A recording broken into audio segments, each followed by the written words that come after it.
Peace, diehards. Welcome to another episode of the Knicks podcast. You can see on the screen, we're going to be talking about the most important Knick of the 2021-22 season. I got my guy, Mr. Evergreen here, MBK fam Evergreen, and we're going to talk about what I just said. So without further ado, Knicks podcast, let's get busy.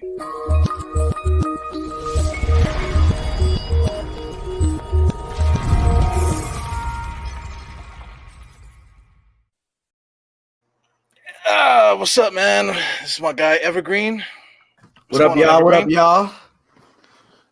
What's going on? I'm just trying to share joking with you, man. This is Evergreen here. Evergreen has an opinion.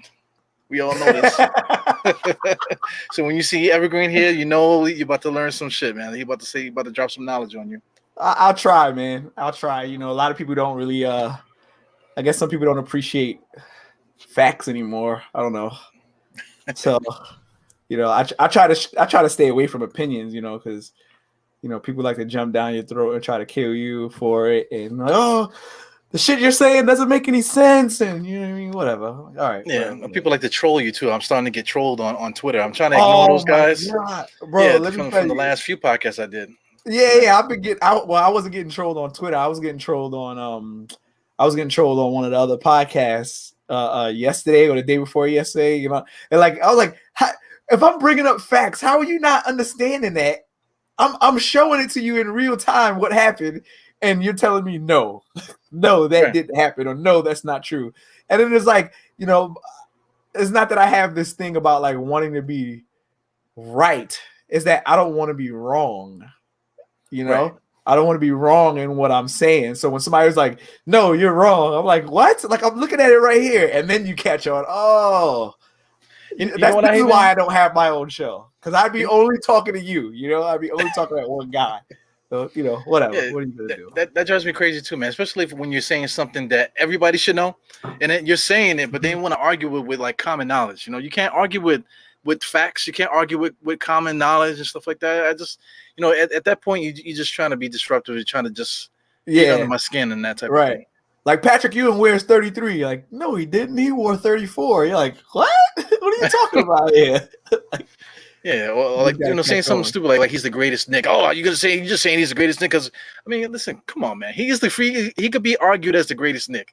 Right. You know, it's not like I'm saying like Scott, whatever, you know, whoever you want to say is like the greatest Knick. Patrick Ewing literally could be argued as the greatest Knick. So it's not something so far fetched, but people go crazy with that. Right. Yeah. Anyway, so you know, you hit me up, man. This is your baby here. I mean, we want to talk about the most important Knick, man. So, what does that mean to you, to be like the most important Knick? What are you going with that?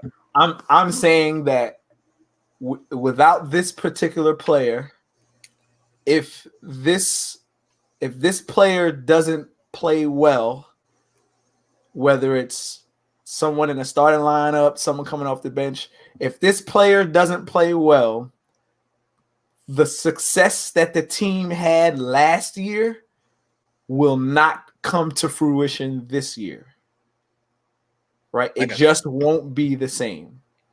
You know, this guy's, or we'll even add the second asterisk, the success of this player this year will cause the team to go further.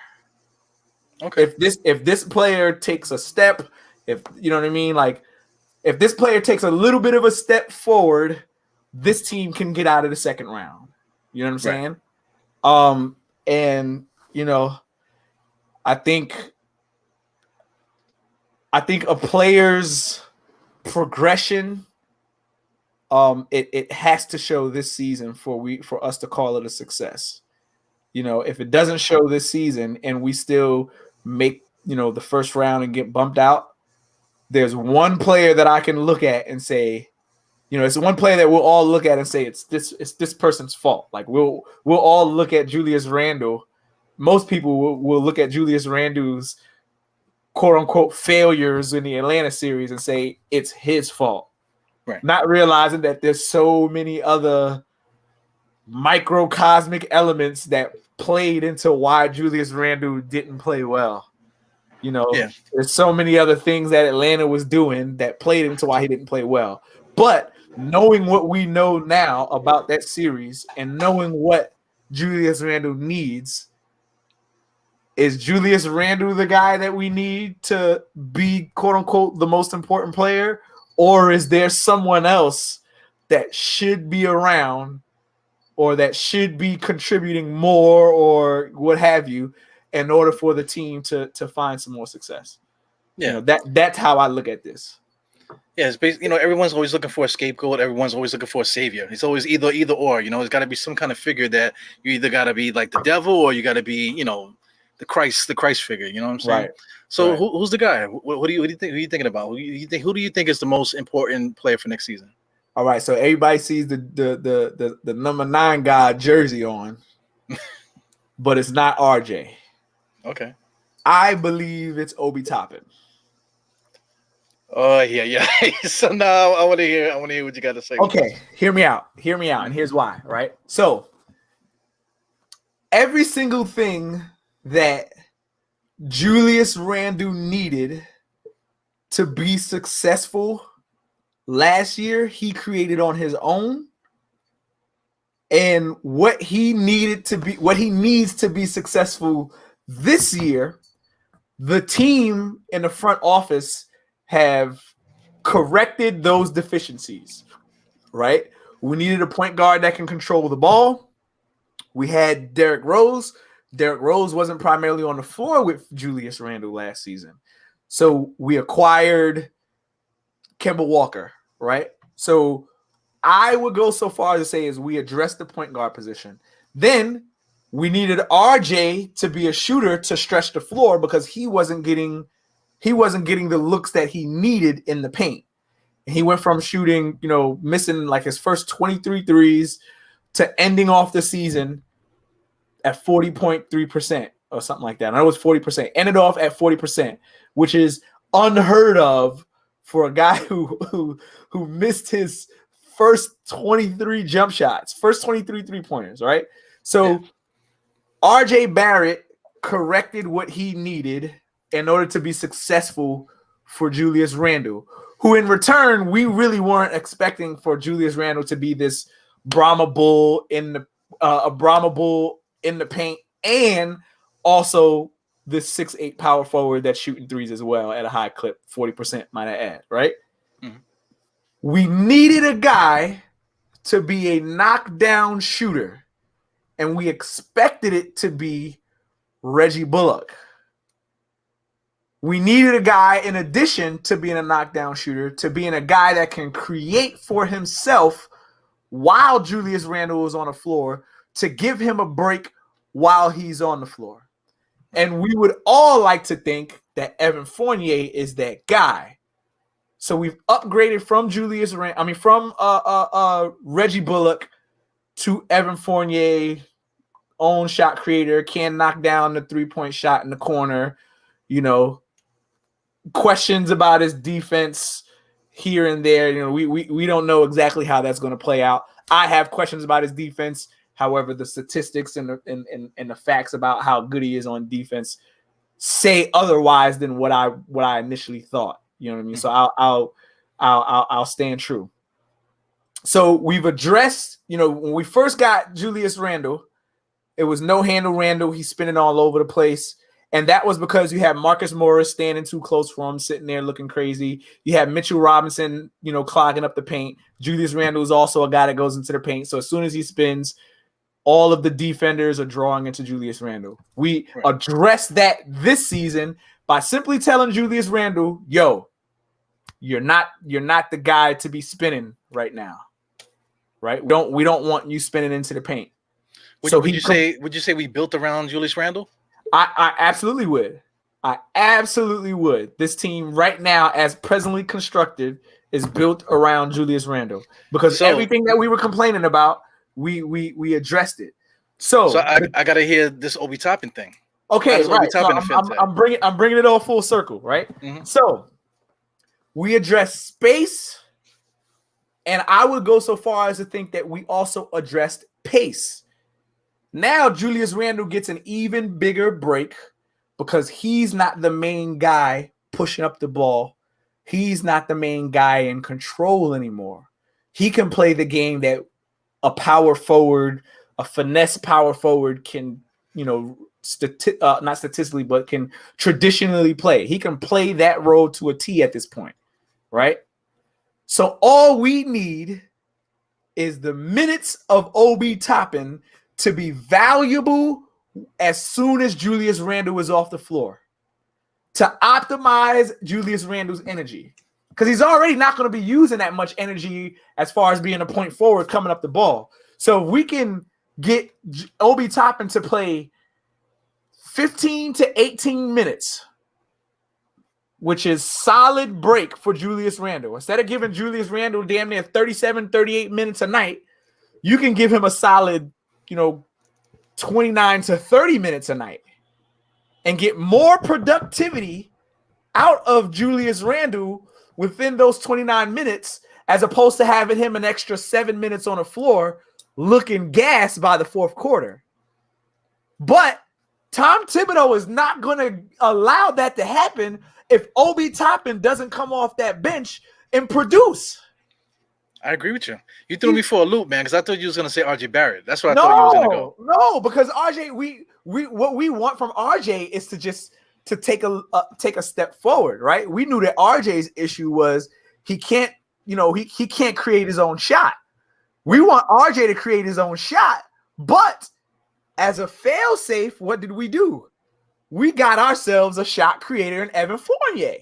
Right. He can do that. So even if RJ Barrett doesn't create his own shot, he's already shown us that he can be that guy to spot up in the corner and shoot the three at 40%. Or swing around the wing from baseline to baseline, or swing around the wing and be that catch and shoot. We know RJ can do that, right? But Obi's role is so vital because the main guy who the offense has been going through for the last 2 seasons needs a break. Absolutely, yeah. If that guy does not get a break, and Tom Thibodeau was like, "Yo, Obi, bro, what the hell are you doing out there?" Yo, Julius Randle saying that. And now you got to put tired-ass Julius Randle back in the game again. Yo, I swear to God, I think Julius Randle last year, like every time Obi Toppin came out the game, he went right to Obi Toppin and said, "Listen, man, I'm tired, bro. You need to do something." You know what I'm saying? I am doing everything I can. I need a freaking break. You know, they messed up the Gatorade. You know what I'm saying? I got an upset stomach or whatever. I need you to give me some minutes. So whenever he comes out there and Tom Thibodeau takes him off and calls Julius back in, he's like, "Oh, I didn't get a chance to get that blow or that little bit of rest where I could just recharge those juices." I totally get it. Definitely. Right. I definitely get it. So if we know that Julius Randle's the main effort, like, let's be real, right? Like, how much bigger of a leap is Julius Randle going to take? Right? Yeah, I think he might have maxed out. I'm not saying he's maxed out. I think there's another step because, again, the issues that caused Julius Randle havoc this year have been addressed, right? He's getting the ball and he's having to Brahma bull himself in the paint and he's getting double teamed, right? If we have this same exact team against Atlanta right now, which is damn near the same exact team, other than the 2 draft picks they got, right? If we have both of our same exact teams, does Julius Randle get double teamed? I don't think you can. Because we got 4 guys that's going to command a double team. If anything, I think Mitchell Robinson is going to be open like crazy because he's the only guy he's the only guy that you could double off of. Right. So think about this now, right? How many? And this is something I spoke about on another show too. How many power forwards in the league right now can guard Julius Randle one-on-one? Not many, not one-on-one. Not one-on-one, not many. Yeah, you got to throw a second guy at him, or like, you got to do something so crazy with the defense, like to confuse him, right? Like putting somebody smaller on him. Now he doesn't know whether to be too strong because the guys are just up with just. Atlanta were just throwing themselves on the floor in the playoffs. Right. As soon as they got to him, they were just falling on the floor and he was getting called for charges and stuff like that. So you got to be like stupid, like that, just to disrupt things, by putting smaller guys on him and sending an extra guy at him when he makes his move, that type of thing to confuse him, frustrate him. Right. Yeah. So again, this is nobody thought, based off of last season, nobody thought Julius Randle was going to be doing what he's doing. But you can't name me 5 power forwards in the league right now who you would say go guard that guy and keep him under 18 points. You can't. Right? Like I really sat there and pondered about that, and I was like, is what we need for Julius Randle to be successful? Did we address that? Because now you double team Julius, and we know he's a pretty damn good passer. He literally has a lob option, a corner threat option, a guy that can create his own, and 2 guys that can create their own shot in Kemba and Fournier. So we've addressed all of the issues that we need for Juju to be successful. All of them. So how do we optimize Obi Toppin's potential? Because I've been getting on him in summer league just for the simple fact that I just don't think he's strong enough. I don't think he's strong enough to do all the things that people keep saying. They're saying that he's going to be in the dunker's position, but I mean you got to be able to seal your position to be a dunker. Amari Stoudemire with all the alley-oops that he threw, he was sealing out his guy. His guy couldn't body him. So when Obi Toppin gets those alley-oops, it's really just his athleticism, getting up there quick, and dunking, being sneaky and stuff like that, not really necessarily being power. So I don't the way that the people keep explaining it like he's like this power guy. Put him in the post and let him post up. He's not that guy to me. You know what I'm saying? So like how would you try to optimize his worth for the team? Okay, so this is going to be a Tom Thibodeau issue, not an Obi Toppin issue. All right. So I think the way you optimize Obi is the same thing that we addressed with Julius, right? What we addressed with Julius is having a point guard that controls the ball, right? Which and shooters, which give space, right? The new point guard gives pace. Right. So space and pace are the 2 big things. Now, I don't expect Obi Toppin to do any of the things that Julius Randle was doing, such as ISO and the perimeter, creating his own shot, clearing out, getting the ball in the post, spin. I don't expect him to be doing that. I expect Derrick Rose to simply push the ball.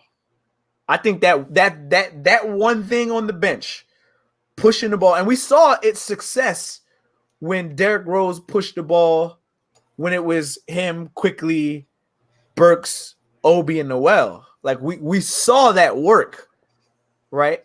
So we know that when Derrick Rose is on the floor, depending on who's hot that night, the 2 primary shooters the shooters are between Quickly and Burks, right? Whichever one of those guys is hot is who gets the ball. If Quickly is hot, then Quickly is getting that ball on the 3, and he's playing the Richard Hamilton run around shoot roll. Right. If Alec Burke is hot, Alec Burke is getting the ball on clear out, isolation, one quick move and go, right? However, the pace has to be moved in order to keep Obi Toppin involved. Meaning, on the break, the guy leading the break is Derrick Rose, but the guy in the front of the break as the recipient has to be Obi Toppin down the floor. And if you don't get anything there, now you're looking for the other 2, whether it's Quickly as a spot-up shot or Alec Burke with the mismatch to create his own shot and Derrick Rose and Obi Toppin slash into the basket. I'm telling you now, bro, if we can just get Tom Thibodeau to say, to realize what Obi's strength is at, because we saw him, he's based on Summer League, we saw there's many times where he was the guy leading the break. Right. With the ball in his hand, not like leading the break like he's just the first one up guy up the floor. Like, no, that's the dude that got the ball in his hand and is looking to go. Now, I don't trust him because his handle on the break is a little sloppy. Yeah. But the boy's got hands and will jump and catch a ball. You get him down there first, and let's see what the boy can do. And if the play breaks, I think Obi Toppin's a good enough passer to start a reset at least, right? There's nothing there. I can get a couple dribbles out, head back out to the wing three and reset. And now I'm looking to re-slash again, right? Yeah. It's almost like when you look at this team between the starting lineup and the bench, it's two completely different teams. Like you can take the New York Knicks' bench and that entire team can start for the Orlando Magic right now. And you can be like, you know what? I think we have something with this little starting five here. Yeah, they're two different personalities. We got mostly like a half-court team kind of thing. You know, because there's going to be a lot more picks with Kimbo Walker there.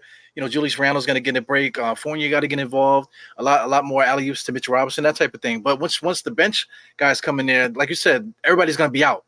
Right. So my word to you is chaos. You know, with these guys, in order for Obi to really get the best out of him, Quickly and Rose got to be out. Burke has to be out. They just got to be out. As soon as somebody get a rebound or they get a steal, everybody just got to be gone. Right. One thing about Obi, like him being first down the court, he's running to the corner. That was his role last year, running to the 3-point line, and he was kind of like dead in the water in that spot. But I would like to see him in a trailing role sometimes too. You know, because once these guys are running, because you're talking about a 3-guard lineup here, Burke could run the point. Quickly could play off ball. He could run a point as well. Rose can do both. You know, so you're talking about a 3-headed monster there, like basically off the bench point guard in these 3 players. And now you just got Obi and Noel doing, filling in the blanks there, man. So I like it. It has to be chaos. It has to be chaos. And I'm cool with that because I'm cool with that for the very reason you said that chaos is going to be organized because you have Derrick Rose, who's a point guard, right? Emmanuel Quickly, who's learning to be a point guard or who seems to be being groomed to be a point guard, and you have Alec Burks, who's like a quasi like I can do it if you need me to. It's not what I'm here for, but I'll do it. It's not what I'm here for, but I'll do it. Between the 3 of those guys, they seem to have a skill that, like, if you was to take your traditional types of point guards, right? And you say, I have a point guard that can shoot, right? I have a point guard that's cool with distributing and slashing to the basket. And I have a point guard who is a traditional type of scorer, right? We literally have those 3 separate point guards coming off the bench at the same time. Yeah. Right? So it's as organized as all of them can get each other involved as point guards. Right? But organized confusion, right? It's organized. It's as confusing as it can be, which is why there seemed to be success because everybody was like, man, this little guy Quickly is like, he's got a little bit of a handle enough to where he can, he's quick enough to get by you and slash. Like, damn, like he's doing floaters. Like, oh, I thought he was just a shooter. Then you have Derrick Rose. It's like, oh man, I expect this dude to be a Brahma Bull coming in the paint and trying to dunk on everybody and do crazy stuff. But he just learned his body. And who the hell is this Alec Burke guy? I seen him with Philly and I seen him in Golden State, but I don't really remember this guy. Oh, he also played for. Didn't he play for Utah? Like or Sacramento? Wait, where did this guy come from? And it's all like everyone's still trying to figure that out. Yeah, and it's where did that handle come from? Where did the handle come from? Yeah, his handle is pretty slick. I mean, his jump shot is a little wild. He jumps off both feet, spread like the Jordan logo when he shoots and stuff. But the handle with Alec Burks is really what surprised me with him. Right, definitely. So you give those 3 guys those 3 guys. It's almost like all 3 of them are sharing the point guard position. Yeah. Right. They're not fighting over it though. It's not like there's one toy and like the 3 kids are like fighting over it, like it's my turn. It's almost like I'm here to set the toy up and you're here to maneuver the arms and this guy can maneuver ahead and we all can move together like, Voltron. You know what I mean? Yeah. So let's throw it into Tom Thibodeau's lap, because it's really up to Tom Thibodeau to figure this out. But like we just described, 3 point guards coming off the bench. Now we got Kimbo Walker as well. Kimbo Walker right off the bat, he's going to demand like pick and roll sets. They have a play that they was doing in the summer league where they was doing superficial picks across the top of the key, and then all of a sudden the point guard will pop up in the middle. That's a Kimbo Walker play all the way. Absolutely. So they're gonna have to get these type of motions into the offense. But we're talking about four guys that can seriously play point guard. For the Knicks, all four of those guys you mentioned. We're talking about Rose, Kemba, Quickly, and Burks. Throw everybody seems to think that RJ Barrett can run the point too. So RJ Barrett's a decent distributor. Julius Randle basically was our point guard last year. He led us in assists, and then Fournier, he can also do some creating too. So now I'm just painting the picture that we have a lot of guys that can create their own shot on this team. And so just for that simple fact, I just think that that Tom Thibodeau he's into trusting his players. Just leaving them out there and letting them kind of figure it out type of thing. So I think just by default, by the increase of all this talent that we have here, just adding the stuff guys we had last year, and then also adding the new guys here, we just have so much offensive talent that I think it can't be ignored anymore. We definitely can't walk the ball up anymore. It's going to be like a step up, in the octane a little bit on the starting lineup, and then just off the bench is going to be we're going to be flying and coming off the bench. At least that's what I hope, man. So I'm just hoping that it's really like you said, Obi Toppin. That's what we were talking about in the beginning. Obi Toppin really has to show himself his worth. That way we can trust him. They're gonna have to build that up in training camp and stuff like that. But everyone else too. Everyone else all have to like really like show what they can do, just so Tom Thibodeau can trust it enough to make those changes that we need him to make. Listen, man, you couldn't have said it any better, bro. Like honestly, like if Obi Toppin doesn't produce, right? If Obi Toppin doesn't produce, then Julius Randle will average 37 minutes again this season. Right? And that's not good, man. And what happens when I get it, he's an Iron Man. What happens when we have a little injury because of those minutes, right? Not because of the minutes, because again, nobody ever complains about the minutes that a player has until that player gets injured. Then they say, oh, he was playing too many. Not only that, nobody ever complains about the minutes somebody has until he gets injured in a time where he shouldn't have been in the game, i.e. the team's up by 20 and it's 2 minutes left and Julius Randle is still in the game. Like, what the hell are you doing, Tom Thibodeau, right? Oh, my God, Derrick Rose blows his knee out and he should have been out of the game because Chicago was already winning that game, right? Then they start to complain, right? So what happens when we're at the 38th minute and Julius Randle gets a toe stub that puts him out for tomorrow's back-to-back, right? What happens then?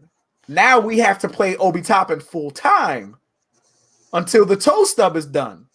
Or then we bring Obi Toppin in, and now we're doing this 4-man or this 3-man power forward thing where we're like, let's see what Jericho Sims can give us, and we're also gonna, Taj Gibson is gonna get major minutes too. It's like, really? Taj Gibson's on his last leg. Jericho Sims is in the same position right now that Obi Toppin was in last year, where we don't know what he's supposed to be. Right? Now we're playing musical power forwards. And in reality, that means we're back in the same position that we were in 2 years ago, where we're like, damn, we got all of these power forwards. And it's like, we haven't addressed that now, right? So Obi Toppin's success, it has to be the most important role, because without him, it's not that the team crumbles, it's that you're hyper extending what you should be doing with Julius Randle.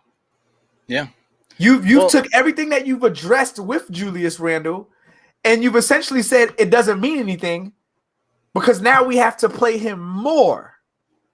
Which means that if you have to play him more, then the skill set that you have with Derrick Rose, Emmanuel Quickly, and Alec Burks being your quasi point guards, that goes out of the window too. Because if he's on the floor all the time and you give Kimbo Walker a break, then now Julius Randle is still the guy controlling the pace. Yeah. Because he's on the floor. So Obi Toppin has to be that guy. Yeah, if I could compare him to a player, I'm gonna compare him to Dennis Smith Jr. Not the player, but just the situation. Dennis Smith Jr. It was his starting role to have in the beginning of the year. Absolutely. But he came in there and he played like shit, like pure shit. So it put the Knicks in a position where it was like, we got to start Elfrid Payton now. You know what I'm saying? So we got to play one of the worst starting point guards in the NBA. We have to play him because now, Dennis Smith Jr., just messed up the whole plans here. So if Obi Toppin doesn't play well, that's just almost the same exact thing. Now you're going to have to start thinking about what do we do to fill this hole, because we have to fill the hole behind a backup power forward because we have nobody. If it's not Obi, we can't play Sims at power forward. And like you mentioned, Taj, we cannot. I feel like if Taj plays any real minutes this year, we're in trouble. If Taj plays more than 8 minutes a game, bro, if he's playing any more than 8 minutes a game, there's a real problem. Yeah, absolutely. So hey, real quick, I want to toast up. I want to toast up to Dennis Smith Jr. All right, Jesus Christ. Knick fans, cheers, con man. Listen, I was a avid proponent for all things Dennis Smith Jr. I watched Dennis Smith Jr. play, the year he got, the year he committed to NC State. I watched that kid play and was like, yo. He was nasty in high school. His high school mistake was his crazy. High school years, I'm like, yo, this kid is like my favorite player growing up with Steve Francis. This kid is the new Steve Francis. And I followed him and I seen him play a bunch in Fayetteville. Excuse me. Excuse me. I seen him play a bunch of Fayetteville. I seen a bunch of games here and there.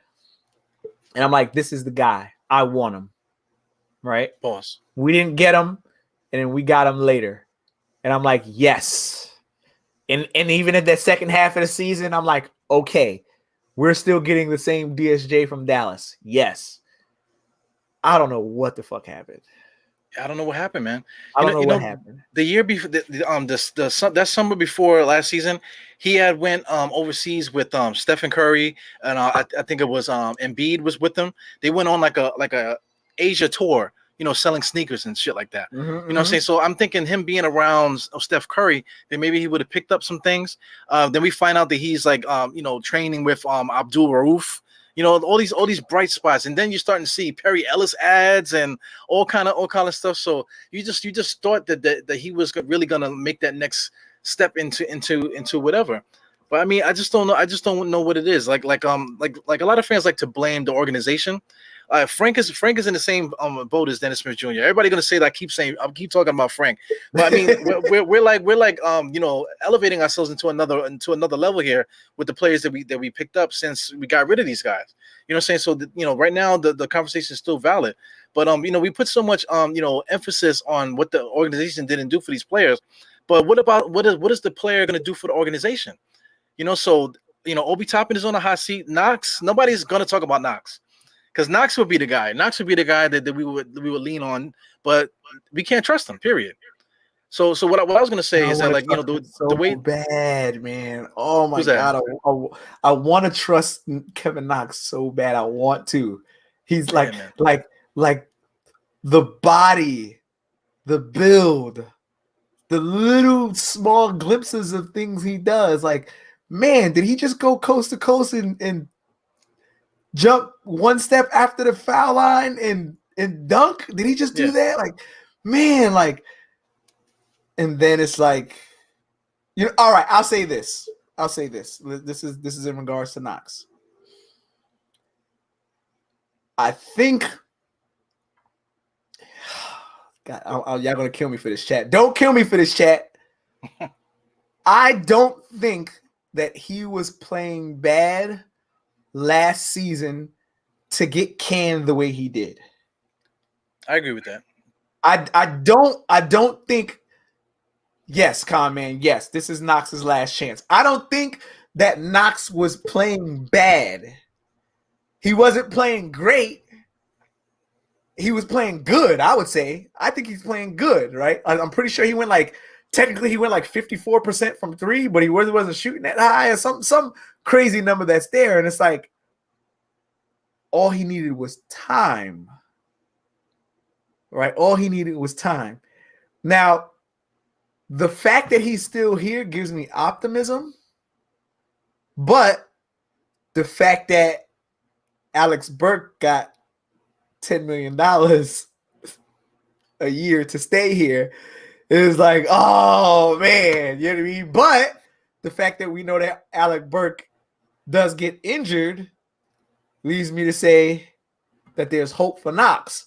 But the fact that Quentin Grimes played well towards the end of the summer league makes me say, oh, Kevin Knox, you know? So Kevin Knox is definitely in the same exact spot that DSJ was in, and it hurts my heart to see what's going to happen to him. And I hope that what doesn't happen to him is he's a guy that ends up in Frank's shoes, which is not going to be in the league after the following contract, or Dennis Smith's shoes, which is not going to be on contract the following year. Because Kevin Knox seems like if there was ever a guy that could truly benefit from just getting time, like let's say, for example, Kevin Knox went down to Orlando and we kept Iggy on the 2-way contract and they brought Kevin Knox off the bench legitimately, like he's the small forward coming off the bench. I think you would see a totally different, oh, wow, damn, Kevin Knox is averaging 13 points a game. Wow, what the hell's going on, right? Yeah. But in this system, it's almost like because Tom Thibodeau wasn't a part of the regime that brought him in, it's like he seems to be outcasted. Like, because somebody's shooting 54% from three. And I want to pull that up just so I don't sound like an asshole. Like, did he actually shoot 54% from three last year? I don't know. But he shot a high percentage enough for me to say, give that guy some more minutes. Right. So Kevin Knox is a guy that's only going to benefit from time. But even based off of what we've seen Obi Toppin's skill set come into play based off of the summer league, that almost pushed Kevin Knox down to the bottom even more. Yeah. Because now everyone's like, yo, what we expected Obi Toppin to be was a power forward based off of his production in Dayton, but he didn't show us that same type of production his rookie year. And now his production seems to be more of what a small forward does. We tried Kevin Knox year 2 at the 2, David, Mr. Fizdale. Yeah. We tried that, and that shit stunk. So now we got this guy who's naturally a 3 that can't get minutes over a guy who looked like a 4, but is now actually looking like a 3. So Kevin Knox seems like the odd man out, and it's so unfortunate. Yeah, well, it has to do with trust. Like I talk about this all the time. I hear Sim talking about it. Most of the guys, they're like coaches. They kind of do that. It's just trust. Like you just can't trust them. That's the reason why Bullock was playing. That's the reason why certain other guys were playing. Shout out to Peyton, because Peyton, out of all these guys that we're talking about, Peyton is still in the league. Peyton got signed by Phoenix, a team that was just in the finals. So that's just a testament of what like other coaches see. Like if you take Elfrid Payton, if you take him in and have him come off your bench and say backing up Chris Paul, backing up these guys, he has value in that thing, because at least you know that he can actually run a team for spurts. Give him 15 minutes, he can run a team. He can give you defense. He can't shoot, but for the purpose of, like, I could trust him to get other guys involved. So put him in that role, more pick and roll, that type of thing. The offense that Phoenix runs. Elfrid Payton is going to be more trustworthy in that position. Just to add, just so some of these guys here in the chat here, back to the trust thing. Julian Bloom was talking about the defense here. Here's a thing here: Kevin Knox and for Radish. So I mean, like, the styles of play. I think, like, if Knox went to Atlanta, they shoot a lot of threes. You know what I'm saying? So he can kind of fit into a role where that three ball is coming. That's what that would be like the main thing that he would do there. Like Cam Reddish seems like he wants to do a little bit more. He's a better defender. So I mean, like that's interesting, man. Like say like throw one of these extra second round picks that we have, that we just picked up, and put that in a deal for like a guy like Radish. What do you think about that? So actually, I was quite the advocate for that during I advocated for that a lot right after the draft, or during the draft. I'm like, yo, since we keep jumping back, how about we know that Atlanta, is kind of in that position where they got to pay John Collins. John Collins is going to start. They still got what's that kid? DeAndre. Oh, damn, what's that powerful? I mean, that small forward's name. The guy that they had double teaming Julius that was coming off the bench. Yes, I need to talk about. Somebody will pop it up in the chat. Yeah. What's that small forward? I want to say he's in his second year that was double teaming Julius. Come on, chat, help me out. They'll give it to us in a second. DeAndre or something like that. Anyway, they had that guy. And we know that they were shopping Cam Reddish based off of the role that they had him playing. It's not like they were going to give him more minutes over DeAndre Hunter. There you go, DeAndre Hunter. They weren't going to be giving, based off of the role that DeAndre Hunter fell into and became, and the role that John Collins made for himself. The oddball out was Cam Reddish, and the playoffs was the peak of his stock that they were going to be able to get him. So if they were going to get anything, such as maybe a potential first rounder, like a first rounder for like a 1-for-1 swap, I'll give you Cam Reddish and you give me a first rounder, a late first rounder. That was the max that they could have gotten out of him, just because they solidified DeAndre Hunter and John Collins at the two dunker spot, starting and coming off the bench, right? They solidified that. So Cam Reddish. So I'm like, wow, if Kevin Knox is on his last year and RJ Barrett and Cam Reddish came in on the same draft, then you can move Kevin Knox to Atlanta with maybe 2 second rounders or 1 late first rounder. Get Cam Reddish over here. Now you got the reuniting of Cam Reddish and RJ Barrett on the same team with potential hopes.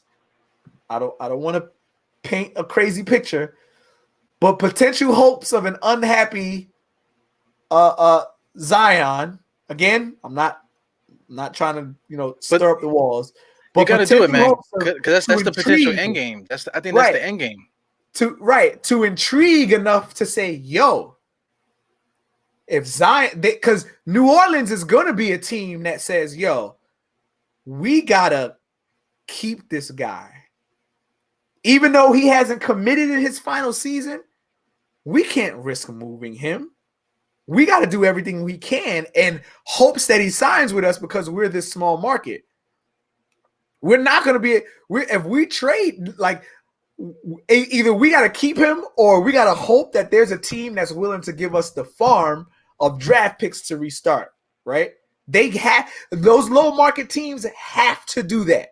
They have to. So when you bring Cam Reddish here, now you got RJ, Cam, and Zion, who re-signs for the low with RJ, Cam, and Zion at the same time. You still got Julius Randle getting paid, right? And we still have all this money because everybody else is on 2-year deals with the last year being options. Right. That was my whole reason for saying, yo, that Cam Reddish guy, look at what he did in Atlanta in the Philadelphia series. That might be something worth getting, but I didn't announce it. I after we got eliminated, I was off of the podcast. I ain't say nothing. But once that draft came up and everyone knew, oh shit, Atlanta's Atlanta shopping Cam Radish, yo, we need to jump on that because this could really be something. This could be something that we see coming to fruition when everybody was like, remember when everybody was like, oh shit, yo, we about to get LeBron, right? Right. He just did the thing in Connecticut, like he's doing the thing in Connecticut. We about to get LeBron. This could be something where it's a lot more plausible that we get Zion because we know RJ ain't going nowhere. He came here and was starting his rookie year. He was starting. We know that boy ain't going nowhere. He going to all of his granddaddy. So what do you do? That logic tells me to bring Cam. Logic. This ain't really about what Cam Reddish did in Atlanta. Although that's nice, this is really about the end game. Yeah. You move Knox, who doesn't have any value, who's on a short contract that Atlanta's really trying to make space for so that they can give potentially John Collins a bag. Because John Collins they were really like, oh shit, what are we gonna do about this guy? We're gonna sign him, we're gonna give him a bag. Luckily, he wanted to stay and he valued that, and they was able to retain him. But now, what is Cam Reddish doing? He's not gonna play unless they're gonna move him to the 2 spot. So that means he's gonna take what's his name spot? It don't make sense for them over there. It don't make sense over there. But that's the only thing in Atlanta that doesn't make sense. Right. Everything else Atlanta is doing is fine. Right? We would have hoped that they would have, and Hawks fans hope they would have addressed the off-bench center position. And we hope that they would have addressed the off-bench point guard position. We think they did, but, McBride says otherwise. Right? McBride says otherwise, so they didn't really, all right, Sharif, you might want to figure it the Get fuck back in out. the gym. Get back in the gym. Come over here, you might want to figure it out, assuming McBride plays, whatever. But all I'm saying is, bro, you bring Cam Reddish over here, and the ideas of what can come for the future start to look a lot more clear. Everything that we've been sitting on this whole year, like, man, we don't know what the front office is doing. They get Cam Reddish over here, and the whole entire fan base knows exactly what they're doing because that's the only thing that makes sense. Yeah. Well, I mean, they are painting a picture though. Those 2-year contracts with the possible year, the 3rd year, all that is painting a picture for a date. There's a target date that they're looking at. Right, but is that painted picture? Is that painted picture friendly contracts to trade or jump in the draft in 2 years because of the high school jump off? We got all bases covered though, because we have the draft picks and we have the contracts. So therefore, we don't know. But a moving of I'll give you Kevin Knox, a first rounder, a late first rounder, and a second rounder. You think Atlanta's going to take that? Yeah, I think they will because they need to alleviate space because they already spent so much money and stuff. They need some kind of movement. So now we got Cam Reddish, right? Now we got Cam Reddish, and then what? We still got like 7 more draft picks between now and the next 4 years. So can we still address potential trade scenarios with Alec Burke and Nerlens Noel? Can we still address that? Absolutely, we can. Yeah. So we still fall in the same position. But now that trade scenario looks like we're knocking on, hey, New Orleans. Hey, y'all got Zion in his last year. We'll give you this farm right quick. I think they're dead in the water, New Orleans, because nobody wants to play over there. Even Zion is acting like that, and also Brandon Ingram. These guys, like, you get hear whispers around them that just like, even just like between the agents and stuff. That's what's the beauty thing of having Mr. Leon Rose. I see him as Pudge Nice's avatar there. Leon Rose and World Wide West. These guys know the ins and outs of what's happening behind the scenes and stuff. So everybody that's buzzing behind the scenes and group chats and shit like that. They it's the writing is on the wall that New Orleans don't know what they're doing. They tried to get a Tom Thibodeau coach over there and Jeff and Stan Van Gundy. That didn't work. Yeah. You know what I'm saying? And nobody's gonna come there. They keep making these weird trades to try to squeeze out a little bit of extra talent and stuff. It's not working, man. That franchise might end up in Seattle. Before it's all said and done. You know what I'm saying? Yeah, that would be cool to see. Yeah, back, or at least to like to St. Louis or something like that, to like a more like established basketball town. Because New Orleans, outside of Elfrid Payton, who else they got over there? They came out of the New Orleans. Out of New Orleans? I mean, yeah. Would you say technically Chris Paul, right? Would you say Chris Paul? Did he come out of New Orleans? Yeah. Did he? Wait, he was drafted by he was drafted by North Carolina. Charlotte. Okay, and then they moved to New Orleans. And then he blew up in New Orleans. He became Chris Paul in New Orleans. Yeah. So that's really it. I mean, but then that Charlotte Bobcat team wasn't the New Orleans Hornet, like the New Orleans Hornets. The New Orleans Hornets are not the New Orleans Pelicans team, like front office. It's not the same makeup. Right. So that would be cool, I guess, to see. Right? That would be cool to see, but it's so much confusion there that it's just not the proper situation for it to have, like, a Zion there to build like that. They don't have the pieces in place. They don't have anything in place for that. So the writing's on the wall for us to basically like purge them when the time comes and take whatever we need. Yeah, as we should. Yeah. And I would have liked to purge them for who's my guy that I wanted in that draft last season? Kira Lewis. I would have wanted to purge him for him. That was the guy that I really wanted. I wanted Kira Lewis or Devin Vassell last year over Obi. Obviously, that didn't happen. Right. But you could fleece the hell out of them. If I was, like Danny Ainge or somebody, like I mean, they don't have any what do you want to say? Like they just don't have any no purpose. So I'm trying to get the word. Like leverage. They don't have any leverage. Listen, no leverage. You guys are New Orleans, man. Just give us the damn draft pick. You know what I'm saying? Give us the player. Like, okay. Like, yeah. Okay, guys. Like, yeah. Well, I was trying to lead you into the backup power forward with the whole Obi Toppin thing. So, like, let's say if Obi Toppin doesn't really give us what we need in order to give Julius Randle that backup, then what do? You're gonna have to do like you did Dennis Smith and maybe trade for somebody or maybe sign somebody. So, maybe Obi Toppin's in that deal to get you a Zion. That might be intriguing enough to do. Like, do you think that's something that could happen this offseason? Draft picks. Would you do like Obi 2 first round draft picks and a second round draft pick, high second round draft pick to snag Zion Williamson out on his final year? What else are you gonna get if he's already committed to not staying there? Because they're not going to trade him the year before if he doesn't extend, right? Right. Then if so, actually, technically, this would be the year that they would expect him to extend, right? 4-year contracts on a rookie deal, right? The third year, they're like, "Yo, what are you doing? What do you want to do? Right? You want to extend? You want to stay playing here?" And he's like, "Nah, I'm good." And they're knocking on that door all season. Hey, you just dropped 36. You want to extend? We just went on a 5-game winning streak.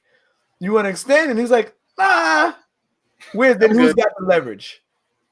Now New Orleans is looking like, hey, we got to keep this guy or figure out how to do something. Like, let's throw him a couple prostitutes or something on a like we gotta figure this out. We gotta get him to stay. He doesn't want to stay. Right. And then the New York Knicks say, hey, we'll give you Obi Toppin, who still got 2 years left on the current contract. We'll give you Obi Toppin, and we'll throw in a first rounder and 2 second rounders. So this is basically something that has to happen, because in order to trade Obi, we can't bring anybody else in here to take minutes from Obi. So it's like do or die. Obi just has to play. Right? Like it would benefit the team if he came in there and gave us something to spell Julius Randle. But even if he doesn't, he has to play. Because if we're looking at something down the line that maybe we can put a package together to try to get Zion or whatever, Obi Toppin has to be one of those guys that we throw in there. Yeah. In order to make it happen. Now you see this whole conversation full circle about why Obi Toppin is so important.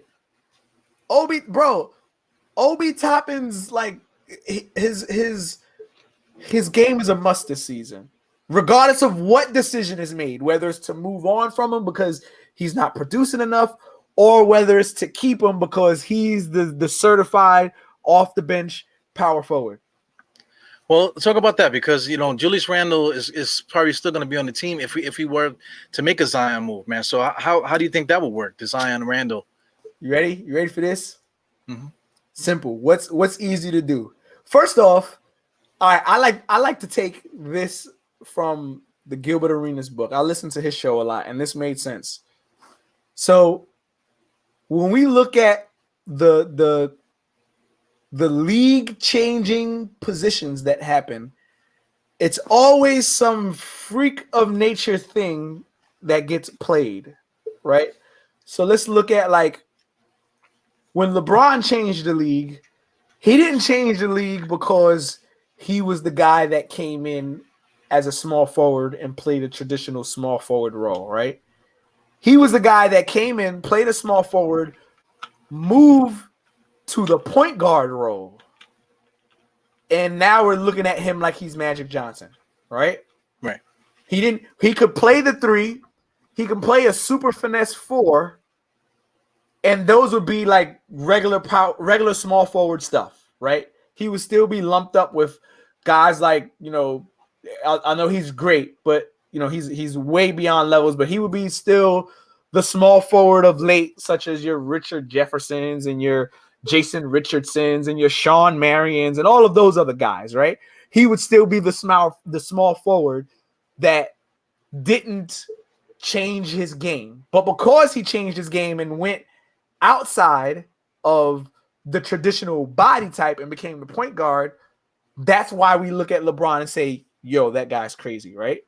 We look at Gilbert Arenas' gameplay and we look at his size and we say, man, he's bigger than everybody to play at his position, and he can score on everybody because of that. But if we keep him at the 2 and the 3, now he's playing against your Kobe Bryants, your Tracy McGrady's, all of those traditional, your Ray Allens, all of those guys. Is he that much better than any of those guys? No.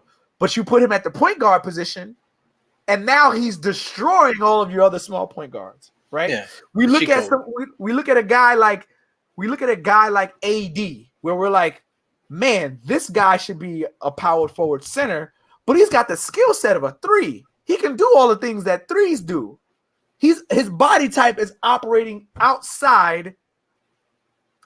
completely outside of what he would normally be playing at his position. So if you bring Zion in his team, you don't bring him to come off the bench for Julius Randle. You put him at that 3 spot and you deal with the 2 later between Evan Fournier and RJ Barrett. You let those 2 fight for the 2, and you put Zion Williamson at the 3. Hell, he's even got the speed to play a 2. He just doesn't have, we don't know if he's got the stamina to stay on the floor as a 2 or the shot to stay on the floor as a 2. You see what I'm saying? So you bring in Julius Randle and you put him right there in that box as a 4, and you put RJ or Evan Fournier at the 2. One of them, they can kill each other for the starting spot. And you put Zion Williamson right there in the middle at that 3 and let him be that wing to move around and bully people. He's going to bully every single 3 in the league because he's damn near doing it right now to every single 4 in the league. Right. So you put Zion Williamson at the 3 next to Julius Randle, who now has already shown us that he can be a stretch 4. Just shot 40%. How many 40% power forwards do you know that aren't considered a stretch 4? So now you put Zion Williamson at the 3, Julius Randle at the 4, Mitchell Robinson at the 5, RJ or Evan Fournier at the 2, Kimbo Walker or Derrick Rose at the 1, and you let them boys wreak havoc. And now you go back and you jump back in that pool and you look for an off-bench power forward because we just had to move one who really wasn't playing power forward anyway. He's not really playing it. He's there at the position, but he's not playing a power forward position. We wanted him to. So now you go back in and you look for another person that can play the left wing dunker spot, the weak side dunker spot. You can find a dime a dozen of those. I can look in free agency pool of a bunch of guys that didn't get signed yet and say, hey, come over here and play coming off the bench for Julius Randle. Right. Oh, damn, I'm on a winning Knicks team. Well, there's one thing that's missing though, because this is something that like hypothetical stuff that could possibly happen. We're talking about 2, maybe 3 years from now. So these are valid points here. Gregory Castillo, he wants to know, Zion can't shoot. He could develop that jump shot by in 3 years or so. That might improve. Who is he guarding? That might be a problem. Who is he guarding? Because I mean, he's really a strong guy. He's not really but he does have good hands though. So yeah. I could see him being able to guard, quicker guys and stuff because he's just strong too. He's strong. So I mean, those things were kind of like questions. Those are always dope, right? Yeah. Because even though I brought this question up earlier in regards to who can guard Julius Randle 1-on-1, so on and so forth, what we seem to forget is that nobody's really playing man defense anymore. Everybody's defense has seemingly moved to like the string defense, the string zone. The only time man really comes up if there's some type of isolation play.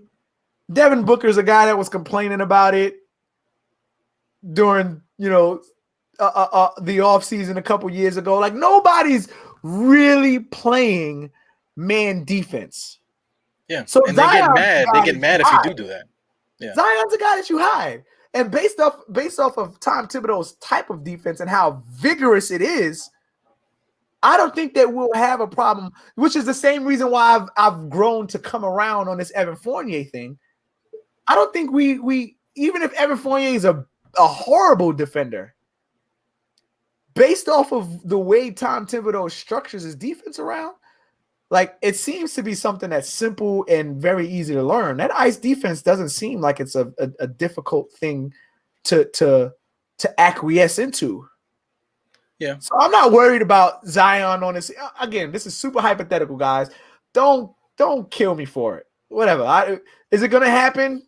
We'll look at the Cam Reddish. If a Cam Reddish trade happens, then you guys can start calling me a prophet again, right? Yeah.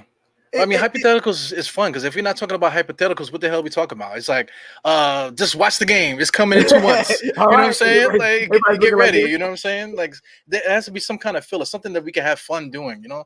But what are these guys saying here? Just on the switching zone defense, I think effort.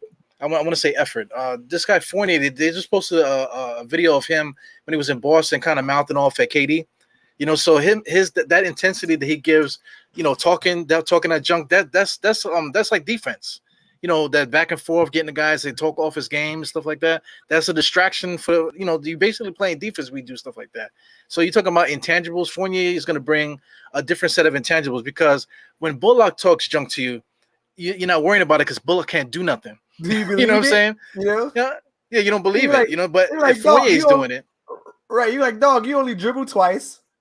Right. And pull up or dribble twice and pass or pull up as soon as you get the ball. Cut it out. Nobody's listening at you. Yeah, we don't believe you. You need more people like they say, right? But Fournier, if Fournier could drop 30 on you, you know what I'm saying? He showed that in the Olympics. He can do things like that. So it's a little bit different, that dynamic there. But like I'm saying, I'm trying to get you into this whole power forward thing. So I forgot who actually said it here that was leading into it. But who's backing up Julius Randle? Let's say without the hypotheticals and stuff, let's say just this year Obi Toppin is just not cutting it being the backup. Then what do we do? I'm gonna throw a name at you. Paul Millsap.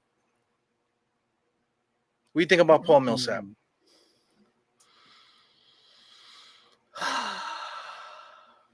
It sounds good. It sounds We're talking good. about stopgap kind of thing. This is something that we need to put some money in place because we have a hole. Like we're sinking, so we need somebody to come in here to give us minutes for the time being until the next guy is ready to actually get the heavy minutes there. Does Paul Millsap a free agent right now?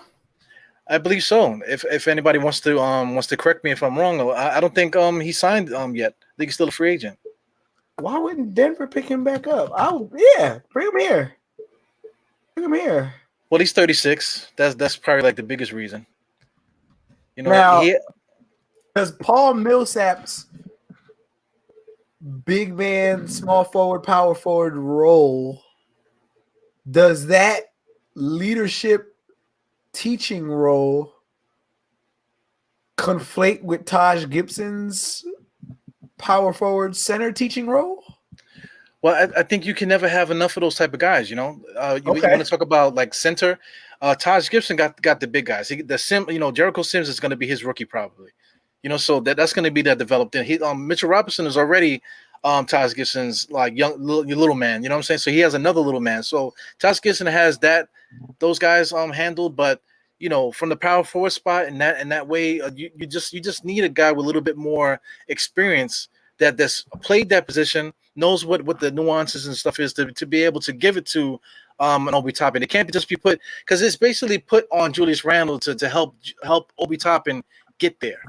You know, and it's not really fair for Julius, not really fair for Obi too. In my opinion, I feel like you need another guy here, maybe with that last roster spot that we have, man. We need to get like some kind of veteran here, even if Millsap comes in here and doesn't really play a lot. Just for him being here, being that extra guy to be that mentor to Obi, because there's a lot of things that Obi, he has to learn. There's nuances that he has to learn in order for him to properly be utilized out there, man. So I just don't. When it comes down, like I said, this word trust, I just don't trust Obi Toppin. I can see everything that everyone else thinks that he has, but it's the same thing. I saw everything that everybody thought that Frank had, but they just didn't do it. So I mean, like guys, they like you said. Obi has to do it. If he doesn't do it, then we're freaking doomed. I agree. I agree with you. You threw me for a loop with that in the beginning of this podcast. Yeah. Hey, chat. I want y'all to be. I want to expose something real quick. So we mentioned this a little bit briefly, right before the show started, and I told Eru, I'm like, yo. He's like, I told him Obi Toppin. He's like, what? What? Yeah, I thought automatically you was gonna say RJ. No. You see, y'all see the 9 God jersey on it. I love RJ. That's my guy. Y'all see the 9 God jersey on it. But listen, like I've thought about this for a long time. Like I was thinking about this before Summer League, and because I felt like I was the only guy that was talking about fiscal security. Like I just knew the team that I knew what we were going to address, and I knew that. While right after free agency, not free agency, but right after the draft, when everyone was losing their mind, I'm like, yo, they're going to address this. And because they're going to address things this way, Obi Toppin's role is going to skyrocket. Yeah. And then it only solidified. Summer League only solidified it. I'm telling you guys, like, I hate to be the guy to like, toot my own horn, bro, but I feel like a prophet right now, like with the thoughts that I have and the things that I say, bro. Like I'm telling you, you guys are gonna see how Obi Toppin's role and just simply him being on the floor and him getting a little bit more time extension minutes is you guys are gonna be looking at me like, damn, Julius Randle shot 44% from 3 this season. What the hell is going on? Julius Randle shot 72% from the field this season. What the hell is going on? You're going to be like, why did that happen? Because he got a longer break on the bench. It's that simple. This is not rocket science, people. This is not rocket science. I would even go so far as to say that because of Obi Toppin's extended minutes, Julius Randle could very well be in contention for an MVP season. Because of Obi Toppin. Now, let's not forget, some people will say, oh, that's far-fetched. That's crazy that you would think that, right? But I'm pretty sure, did Julius Randle get an all-star vote? I mean, was Julius Randle an all-star last season? Yeah. Was Julius Randle, were people looking at him like, this guy might get an MVP vote? Yeah, he was a second-team All-NBA, I believe, right? Second-team All-NBA? And the only thing that looked bad on paper was the fact that he got all those minutes. and we didn't get out the first round. It looked bad on paper at the end of the day. It looked bad. That's it. Yeah. So you give them 7 less minutes and the same amount of effort that you would have got in that 7 less minutes. You spread that stuff out over the course of 30 minutes. Over the course of his 30 minutes, Obi Toppin gets 18, Julius Randle gets 30, maybe 32. Bro, you're gonna see the production value, the effort on defense. Not saying that Julius Randle's a bad defender in his right, because he definitely wasn't. But you're gonna see all of those statistics and efforts that he would have normally put on the floor. The 6 minutes that he's got extra to break, he's gonna put all that energy from those 6 minutes and spread it out on random plays across the rest of the time. On top of that, now Julius Randle is a screener. Julius Randle's the big body that's not running around controlling the ball. He's the screener, people. He's wide open. Setting the screen that Kimbo Walker's running around. He's the guy that can legitimately now play a stretch forward position, stop and pop, screen and pop, or screen and roll guy. That changes everything. Just the fact that we now have a guy that can attack and draw defenses in, that changes everything. Julius Randle, go ahead. Well, I was gonna say talk about Julius Randle's other side though. What happened in the playoffs? Just his frustration, especially games that high let's say like stress games where we needed to be almost perfect to win the game. Like when he got the shot blocked in the 3-point line, a lot of arguing and stuff. Him and Bullock sitting there arguing with the refs when he needs to be in the game. So that's the other side of Julius Randle. So with Obi Toppin giving him the break, it's gonna take that stress off of him. But at the same time, Julius Randle wants to be the man.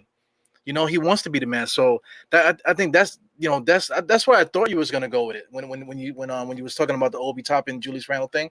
But for me with this whole thing, Julius Randle, his personality is really gonna have to buy into what everyone else is doing. Because I think Kimbo Walker and Fournier, they're already just gonna bring that it's a class. They're gonna step the team up in class. But I wonder if Julius Randle is gonna be able to, sit in the class with them. What do you think about that? I would say this as far-fetched as it may seem because of what Julius Randle has brought to this team now. He's done it before. This is not nothing new for Julius Randle. He did it. He did that when he was the guy that was supposed to give the keys, right? He did it when Marcus Morris was shooting 49%. And Marcus Morris was magically turned into the guy that is going to get the ball. Marcus Morris? Right. So the ego that Julius Randle must have to allow Marcus Morris, you mean that guy that was over there like coming off the bench in Boston for a few years? That guy? That guy is the guy that I have to acquiesce to right now on the floor. Oh, okay. Then you go back the year before that and you say, well, did he do it there? Well, hell, he was coming off the bench for Anthony Davis. He did that for 2 seasons straight. Then you say, okay, did he do that before that? His first 3 years, he was playing under Kobe Bryant. What are we talking about here, Eru? What are we talking about here? Can Julius Randle be the guy to acquiesce to something? Well, this is a whole different Julius Randle. Julius Randle got braids now. He had to taste the fame. You know what I'm saying? He got to taste the fame. He the pressure. He wants the ball.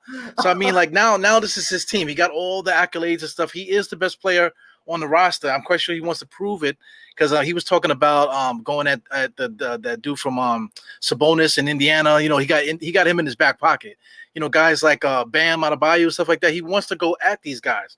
So I mean, somebody with this new found confidence and like say like role and like he stepped up a level himself.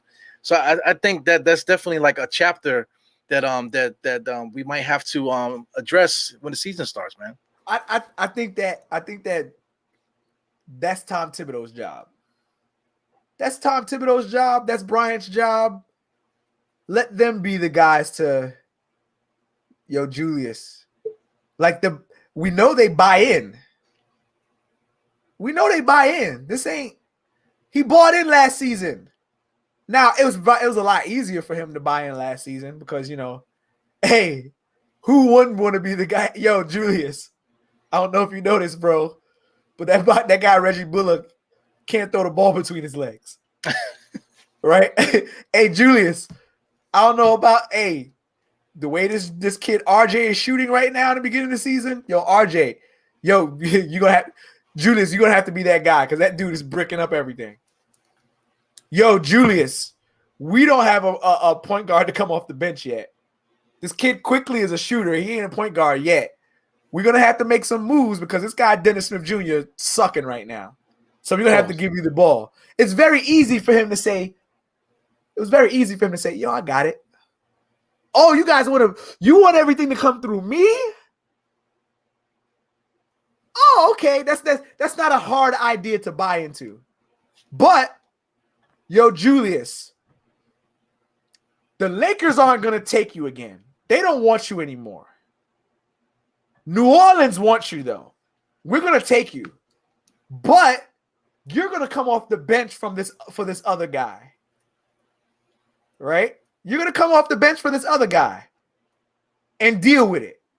And the only way you think you're going to get starting minutes is if this other guy who's solidifying the league gets injured. He's like, okay, I guess I'll do that. Because I know tall, lanky dudes at 6'10" and 7 foot, they get injured often. I'll take that role. Sure enough, it happens. And he takes the role, and now he's the starting power forward for a few games, and he balls out of his mind, right? So yeah. I don't think Julius Randle has that ego problem. It sounds like to me, based off of what he's saying, that Tibbs is probably the best coach he's ever played for. So I think this is Tom Thibodeau's team. As much as we like to say Julius Randle is the leader of the team, no, the hell he's not. Julius Randle is the best guy on the floor. Tom Thibodeau is the alpha leader of this team. No ifs, ands, or buts about it. And if Julius Randle is playing bad, Tom Thibodeau, although he's got trust in him, will say, yo, the only reason I'm taking you out is because this guy that's coming off the bench can actually do a little bit for a little while. But if I didn't have this guy coming off the bench doing for a while, you're going to have to play through your damn mistakes.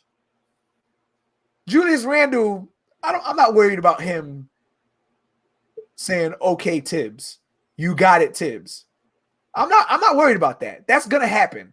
Because if it doesn't happen, then, yo, I got this kid, Obi Toppin, who's playing the forward position, but I got this other guy who looks like he can put the ball on the floor a little bit, and Jericho Sims, who's hungry. Oh, yeah, and I also got the guy that I've coached for damn near his entire life. Hey, Todd. Hey, Taj, come here. And Taj is like, all right, bro, but just don't play me more than 7 minutes. No. You're going to play 23 minutes. Oh, man, Tibbs, okay, I'll do it. But when I get tired, don't say anything. Oh, you're going to get tired, but stay your ass out there. Well, let's talk about this. We talked about Julius Randle, like whether or not his temperament and stuff like that. We talked about Obi Toppin, his importance, and getting there. But if we have basically 4 offensive players and Mitchell Robinson starting the game. We also got a lot of offensive players coming off the bench with Rose and Quickly and stuff like that. So outside of the bench, the probable starters is going to be Julius Randle, RJ, Mitch, Walker, and Fournier, right? Those are the probable starters, right? So who is going to take the backseat? Somebody's got to take a backseat. Like you said, Julius Randle wouldn't have a problem, doing that. But who do you think out of these 4 guys is going to take the largest backseat? Between Fournier and RJ. It's got to be between them. Rock, paper, scissors says shoot. Pick your night. It's got to be between Fournier and RJ, right? What we value out of RJ is pride, and because he's a draft pick, and because he cleaned up his shooting. What we value in Fournier right now, we don't quite know, but if we look at his production on Orlando and Boston, shot creation, shooting. Out of those 3, 3 things from RJ and those 2 things from Fournier, what's more important? Winning. Those 2. Because we know the point guard position ain't going nowhere. And we know that Derrick Rose is happy coming off the bench. Because he was happy doing it when he got here. Coming off the bench for Elfrid Payton? So I don't foresee Derrick Rose being a starter by any right. So Kimbo Walker's spot, in my opinion, and this is not because I'm from Soundview, people. This is just basic logic, writings on the wall. Kimbo Walker's starting position is solidified, right? We need that guy to be that pick and roll driver, screen, get off the screener, drive to the paint. We need that guy. That's what's going to make Julius Randle flourish. But those other 2, they both damn near do the same thing, with the exception that Evan Fournier can create his own shot better than what RJ can do. We would hope that RJ Barrett can do what Fournier can do, but what RJ Barrett can do in grabbing rebounds is what Fournier doesn't do. Right? So their nights, I think it's going to be an up and down night between the 2 of them. One of these nights, Evan Fournier is going to be shooting that damn thing, and RJ Barrett is just going to be, when that ball goes up, let me get down and get my rebounds beefed up. And other nights, RJ Barrett is going to be shooting threes and bullying his way into the paint off of potential smaller 3s or 2s, depending on where they put it. I think for success reasons, you put RJ at the 2 and you let him go to work against smaller 2s. That I don't agree with, because I feel like Fournier and Walker, in the backcourt, they already have their chemistry, and Fournier is more of a shooter and a slasher to the basket. RJ can't create his own shot, so I don't want him, in that position where he has to create his own shot.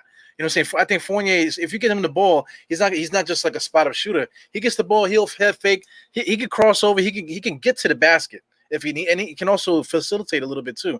But you hit the nail on the head with this whole thing. RJ Barrett rebounds the basketball. You know what I'm saying? So you need him out there with the small forward. So that's a major thing, because Fournier can't rebound. So by default, RJ has to be that small forward. But what I'm trying to get with this whole thing with the RJ thing is that Savvy D says RJ has it all upstairs. Somebody else says something too here. Peace Savvy. Yeah, piece of Savvy here, man. See, Savvy got a smooth voice, man. I like being on panels with Savvy, man. He's a cool dude.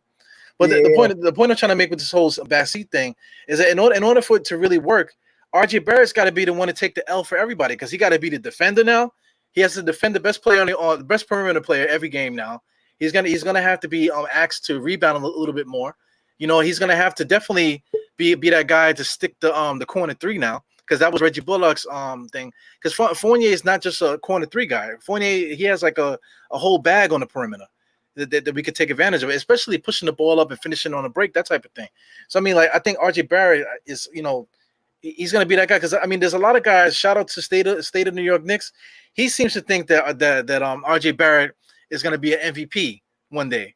You know what I'm saying? But I don't know how a guy could be an MVP if the way that the roster is built. If I'm a coach, I'm not going to put RJ in a position where he has to take the load scoring and things of that nature when we have so many other options. Because I think we have like 4 options on offense. Nobody's the first option. Nobody's the second option. It's really like who makes the best read and who gets the best shot at the time. So I think we really have to play that way. Even when the guys come off the bench, it just has to be a team thing where we're just making the right reads and guys are getting off according to what's going on. So that key guy, maybe RJ might have aspirations to be an all-star, that type of thing. But I think those goals and stuff are gonna have to be tempered. Maybe he might make an all-star team, but he won't make it getting 20-something a game. He'll get it being that defender, still getting probably 17 a game. Rebounding, shooting well. He can still make an all-star team. He'll get your Jimmy Butler's all-star season, but sneaking in with like 17 points. He'll actually better yet, he'll be your Kevin Middleton all-star. Yeah. That guy where you're looking at his stats, and you're like, bro, how the hell did you you made the All-Star league, the All-Star team? Right. You did that? And then you're looking at his numbers, you're like, what? But then you're looking at how he's getting those numbers, and you're like, oh, I see. He's a winning basketball player. He's gonna be that kind of player. I don't I love RJ. Let me preface that now. I love what RJ brings to the floor. I love what he brings to, I'm a story guy. I've said it once, I'll say it again. I'm a story guy. Kimbo Walker, story kid. Obi Toppin, New York story kid. RJ Barrett, New York story kid. Julius Randle story guy. Right? So I'm in love with the story, and I want to see what RJ can do, but I don't think his story says MVP anywhere. No MVP in the league ever had to come to the league and learn dribble moves. Right? Look at it. Yeah, I was having fun with the chat there. Think about it. What MVP had to develop a crossover dribble move to get to the paint at 6'7"? At 6'7"? I can't name many of them. I can't name. Is it Giannis? Giannis is 6'11". Yeah, it took him a while, but I mean, Greg Steele said Kawhi. Another guy is Paul George too. It took him a little while to get some moves and whatever, but I mean, they still had the base. It's not like these guys couldn't do that. They had the base to get there. RJ Barrett don't have the base really. I mean, he could score. When I look at him, shout out to State too, because State said this first. He said that he reminds him of Ron Artest.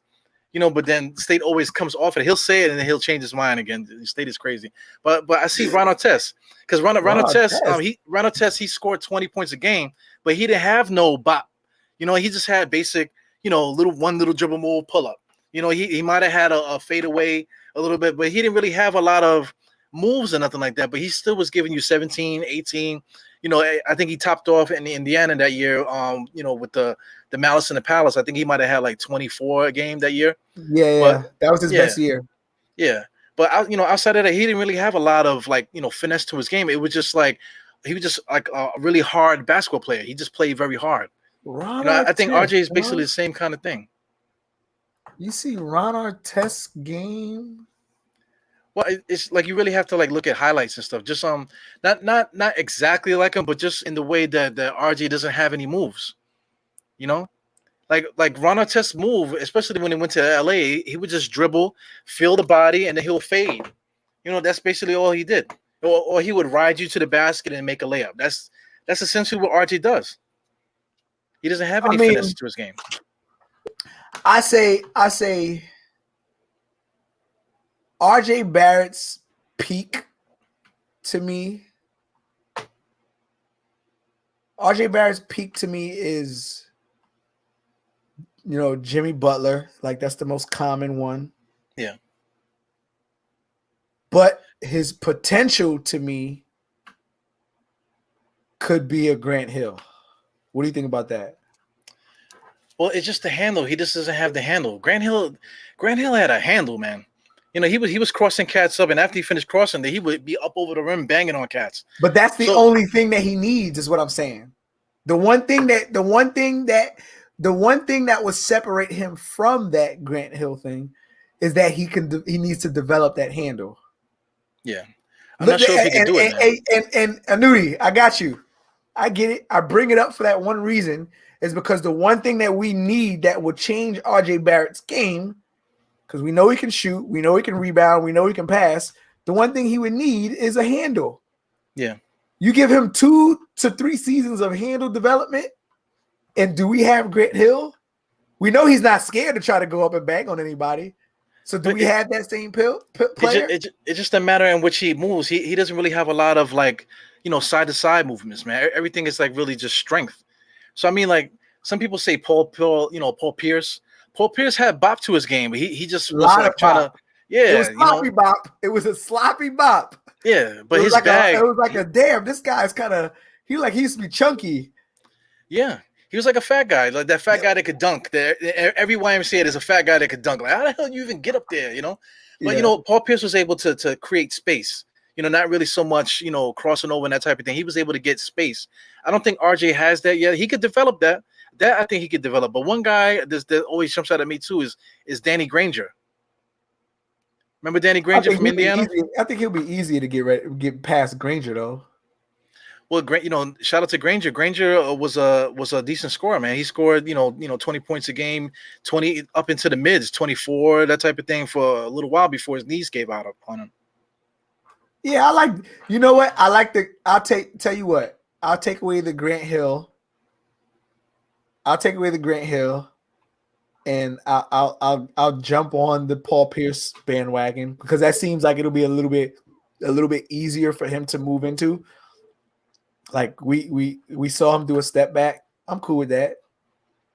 Yo, Danny Granger averaged 25 and 24 2 years in a row with basically all the same stats that we love from RJ. 5 rebounds, 2 assists, steal a game, all the percentages are decent. So I mean, if he did that one day, it would be good. But I think with the current team that we have now, him scoring 25 points is just not, I don't think. Yeah, that ain't happening. Yeah, I just don't think that's gonna happen. Yeah, but it's not a bad thing though. That's not. Yeah, and again, a lot of people like to look at this game of basketball and they'll go, if you're not scoring, then you're not contributing. Yeah.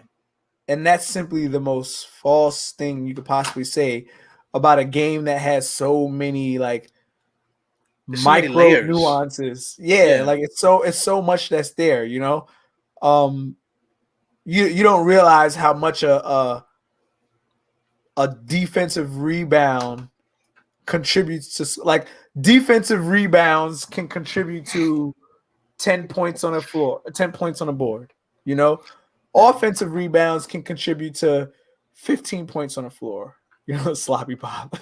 Yeah, man. The guys in the chat are funny, man. Yeah, I appreciate you guys for coming in here. While we're giving our takes and stuff like that, you guys are having your own little conversations on the side. It's kind of funny. So whenever you see me laugh, I'm not laughing at you. I'm laughing at something. No, I know. Yeah, somebody said there.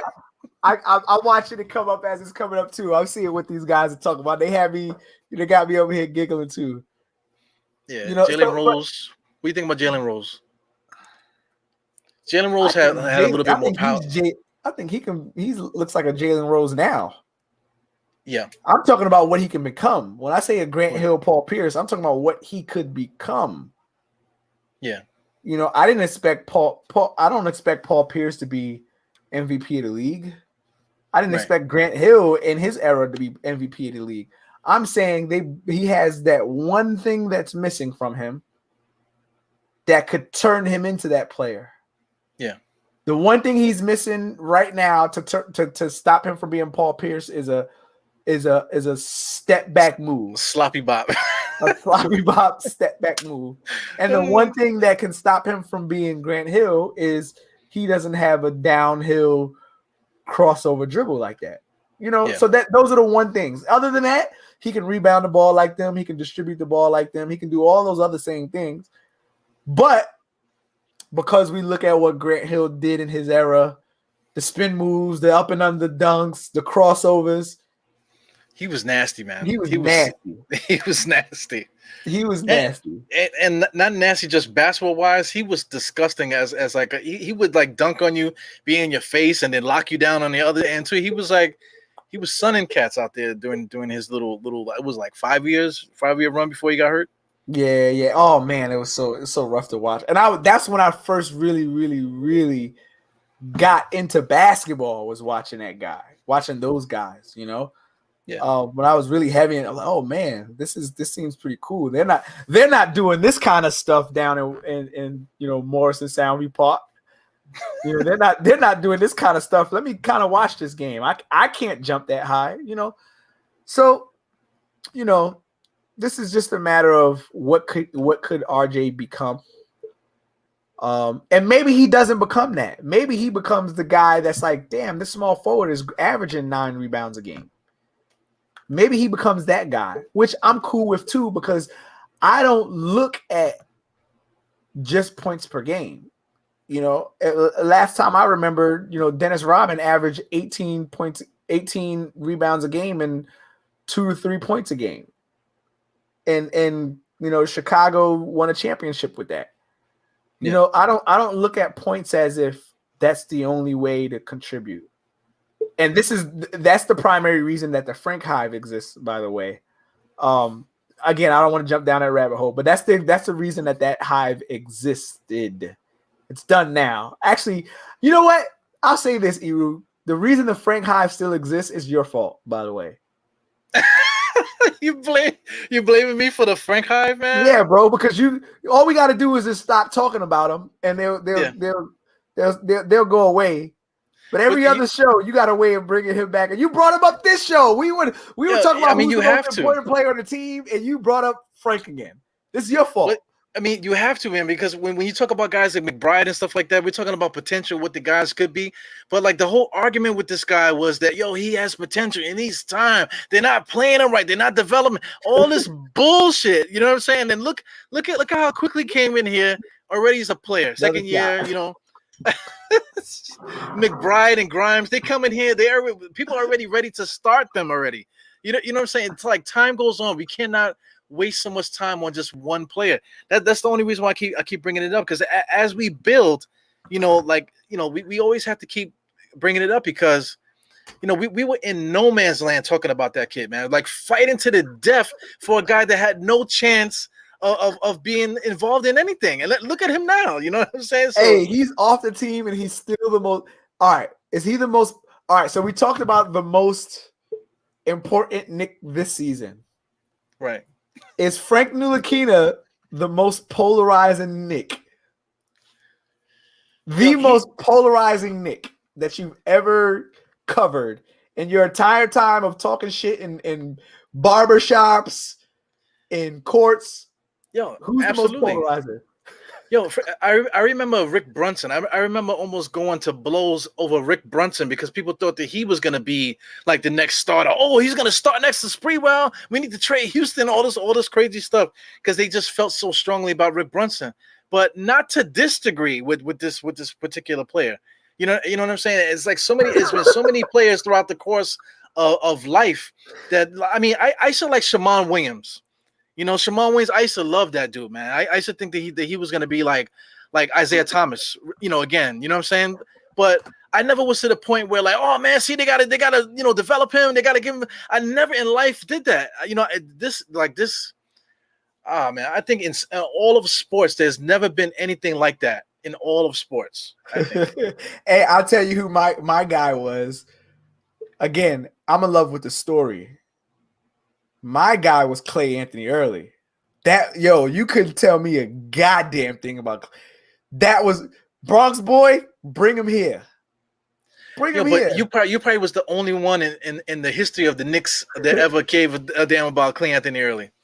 You know what I'm saying? Nobody was talking about Clay. There was no Clay Anthony Early hive. That was my guy. You know what I'm saying? Man. That was my guy. And you know who I'm huge for right now?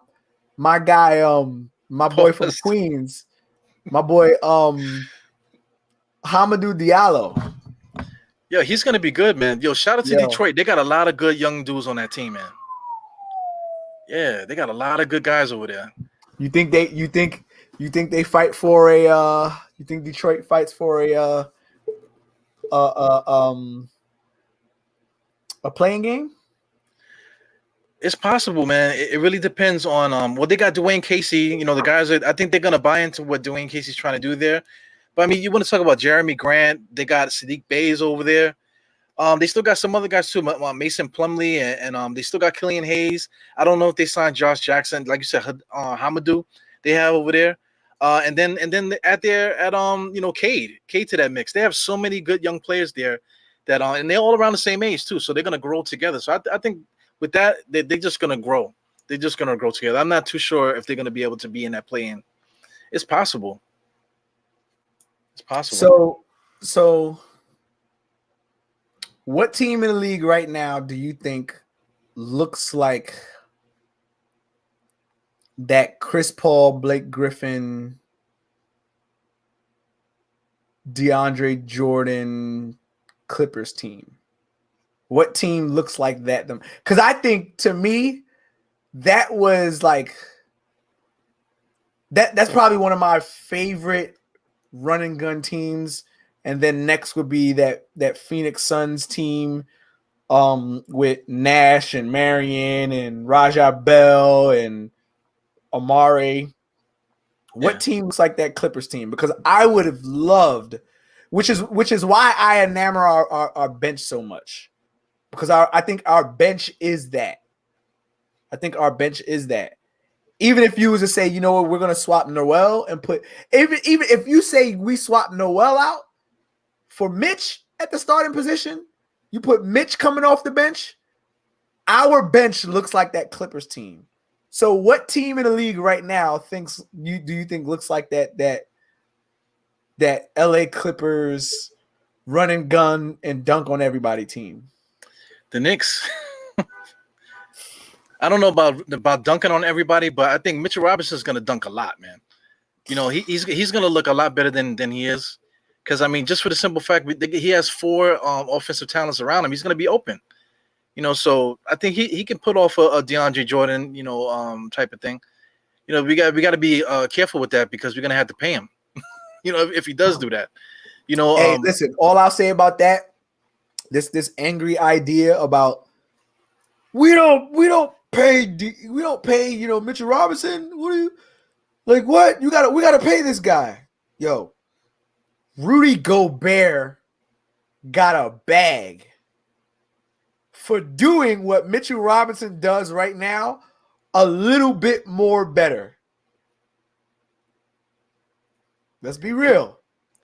Do you know what Tree Rollins did in his career, man? You know, remember Tree Rollins back in the days? Tree Rollins? No, that name doesn't ring a bell. Well, Tree Rollins played for Atlanta, man. This is a guy like during the era where everybody had a good center.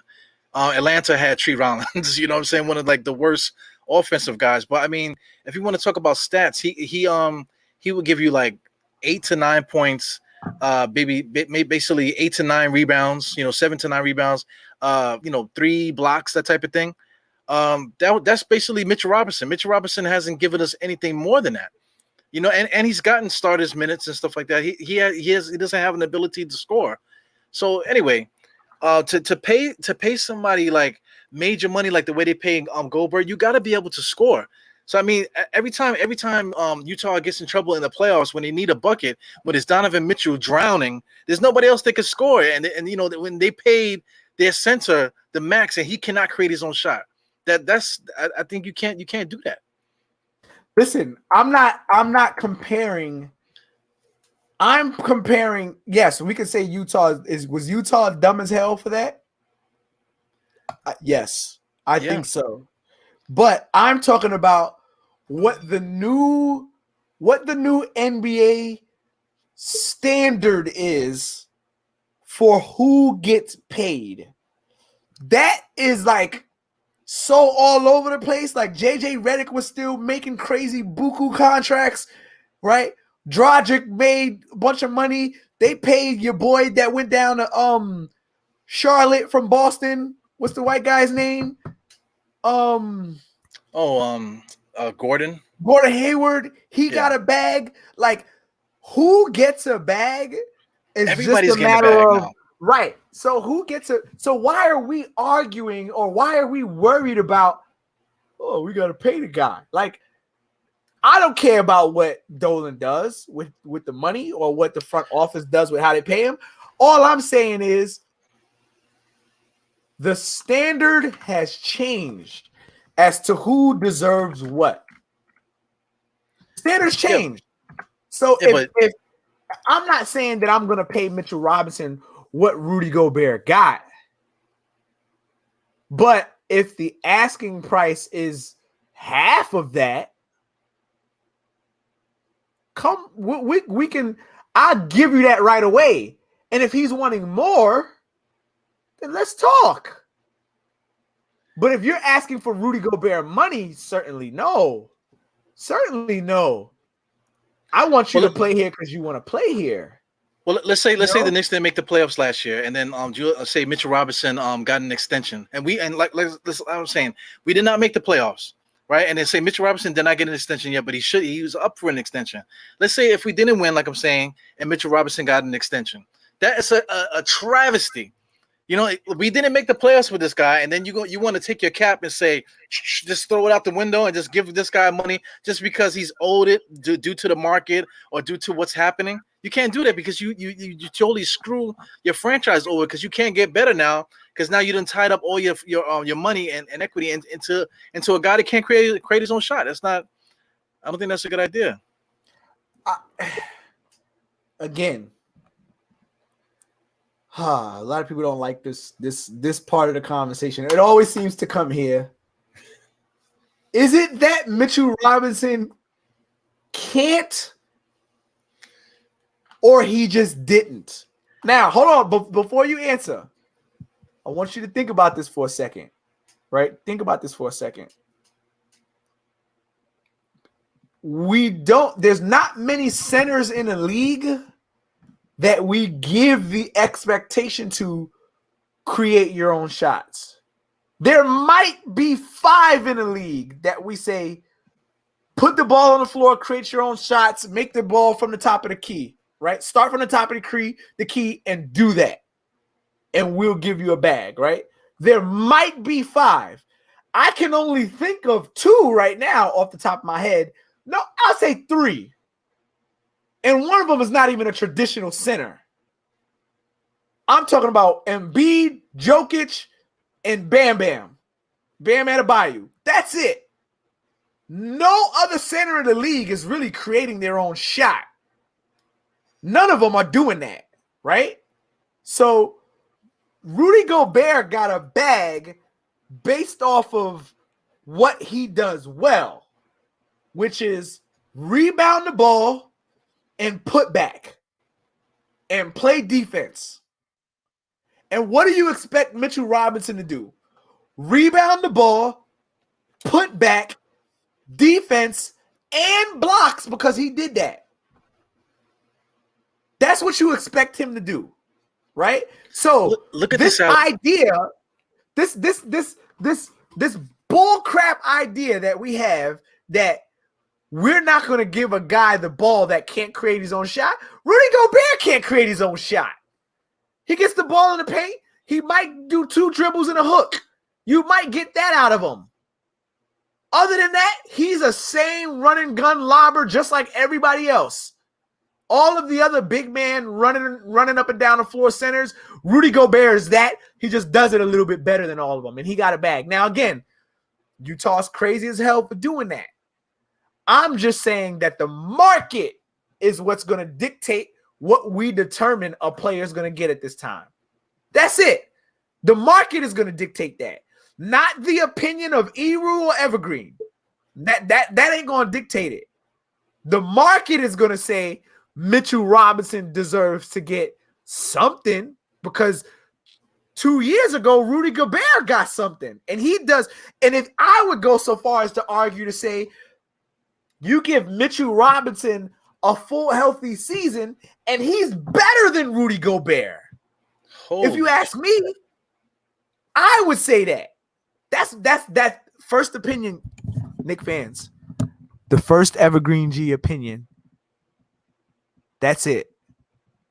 Mitchell Robinson will be better. I'll say that right now in confidence. Mitchell Robinson will be better than Rudy Gobert. All right, I'll say it right now. You're talking about market. So $45 million? You would pay Mitchell Robinson $45 million a year? No, that's what I'm saying. He will be better. He's not better now, but we're in a position where we got to extend him this year. We got to give this guy a contract next year if we want to keep him. Right. So would you pay Mitchell Robinson? Would you pay Mitchell Robinson $19 million? I don't know about that. I mean, $19 million over what? Over how many years? You're talking about giving him a 5-year deal like this? Give him $20 million a year would you give Mitchell Robinson? Here we go. Knick fans, you ready for this? Would you give Mitchell Robinson 4 years, $86 million? I gotta get my calculator now. Come on, bro. 4 years, Come on, bro. That's 86 million. That's $21.5 million a year, I think. I mean, I wouldn't, because I mean, you know, by paying him $21 million, does that make us a better team? Okay, see, here's what happens, Knick fans. This is what happens. What we start doing is we start looking at the money as if it's ours, right? So get out. Hold on, Eru, get out of the money, bro. Get out of the money. Get out of the money because it's not yours. The question actually should be, if Mitchell Robinson is not on this team, are we better? Who can we find in the league right now to replace Mitchell Robinson and give you the exact same production on a cheaper contract? Nerlens Noel. He did that last year for us. Bro, who are you going to have coming off the bench then? Taj Gibson and Jericho Sims. We won 41 games last year. 41 games we won last year. God. Fourth seed in the NBA with that formula. Okay. So fine. I'll concede to that. Do we get out of the playoffs? Do we get out of the first round with that same setup? Even with the team that we have right now, even with Kimbo Walker starting and Evan Ward Fournier coming at the 2 or the 3, RJ Barrett at the 3 or the 2, Julius Randle at the 4, Nerlens Noel starting, and Taj Gibson coming off the bench at the 5. Which means that lob threat that you thought you had with the potential Mitchell Robinson or Nerlens Noel is out the window because Taj Gibson ain't jumping nowhere. Jericho Sims hasn't learned enough to be trusted, so you can automatically cut him out. And you think that we're going to get out of the first round against Clinton Capella? That doesn't mean I have to pay Mitch Robinson $21 million. I'm not saying that. What I'm saying is that Mitch, again, you're looking at it. This is what all Knick fans do. All Knick fans look at that money like it's if it's theirs. What I'm saying is, you keep saying that, but listen, it's a team. We have to build a team. So if we paying Mitchell Robinson $21 million, then who's our power forward? Who's our small forward? Who's these other guys? How do we get better? Bro, the same guy that we got that's a power forward and a small forward right now. The guy that we got that's a power forward right now is on contract for the next 4 years. The guy that we got that's a power forward coming off the bench for him is on contract for the next 3 years. This is not an argument. The guy that can easily be moved at the 5 position is Nerlens Noel. Bye. You're only making $10 million. I'm packaging it and I'm moving you for something that I need. But Mitchell Robinson, in my opinion, Mitchell Robinson is a guy that you retain. Because there's not many. How many centers in the league right now do you know that will sprint out to the 3 and get you a block? Yeah, but he weighs 270 pounds now. Is he going to be able to do that? We don't know yet. Sure, we don't know. I'm cool with saying that we don't know. I got that. I'll ride with that too. You got that. That's a great cover up for acting like you don't know what he did. Yeah, he did that. He also averaged almost 5 blocks his first season, but he hasn't done anything close to that since then. Since his what are you? Oh, whoa. See. Now let's go to the stats. See, you can go to the stats if you want to. He didn't average 4 blocks a game last year, Mitch Robinson. This is nobody who averaged 4 blocks a game. But that was the narrative that he was going to average 6 blocks a game, 10 blocks a game. He was going to average. No, that hasn't happened. That's never happened. So I don't care about what everybody else's narrative is. That's not my MO. It's never been my MO. I care about what the numbers say. And the numbers tell me that his career peak thus far was 8.4 points a game. Yeah, okay. 9.7 in the 2019-2020 season at a total of 7 rebounds a game. That was in 2020 and 2 blocks. And at his peak was his rookie season at 2.4. But The system changed at 1.5 and he got injured. Okay, he's only been in the league 3 years. He got injured, right? This narrative that Mitchell Robinson, like, all right, when you say that someone's injury prone, right? Because that's the narrative that comes out. When you say that someone is injury prone, are you looking at freak accident injuries and you're saying that's injury prone? Or are you like injury prone is injury prone? No. Clarify. You can't define something and say the same thing twice. Like when I say injury prone, again, the most polarizing Knick in Knick history, Frank Ntilikina, was an injury prone guy. He injured the groin at least 3 times every single season that he played for this team. That's injury prone. Mitchell Robinson is just a guy with bad luck. Last season, I'm looking at it last season because the season before that, he had little small ankle injuries here that put him out for maybe 6-7 games. Little knee injuries here that put him out for maybe, certain amount of games here and there. Like he wasn't out completely. Like games played out of 72 games, right? Last in the 2018 season, he played 66. That means he missed 8 games, right? Is the math right there? He missed 8 games. And actually, no. What is it? 82 games a season, right? I apologize. My math is off. 82 games a season, right? In the 2018 season, is 82 games or 80? How many? What is it? 82 or 86? Either way, he missed in a season. Yeah, 82. Okay, so he missed 16 games, and then the 2019-2020 season, which is statistically arguably his best season, he got 61 games.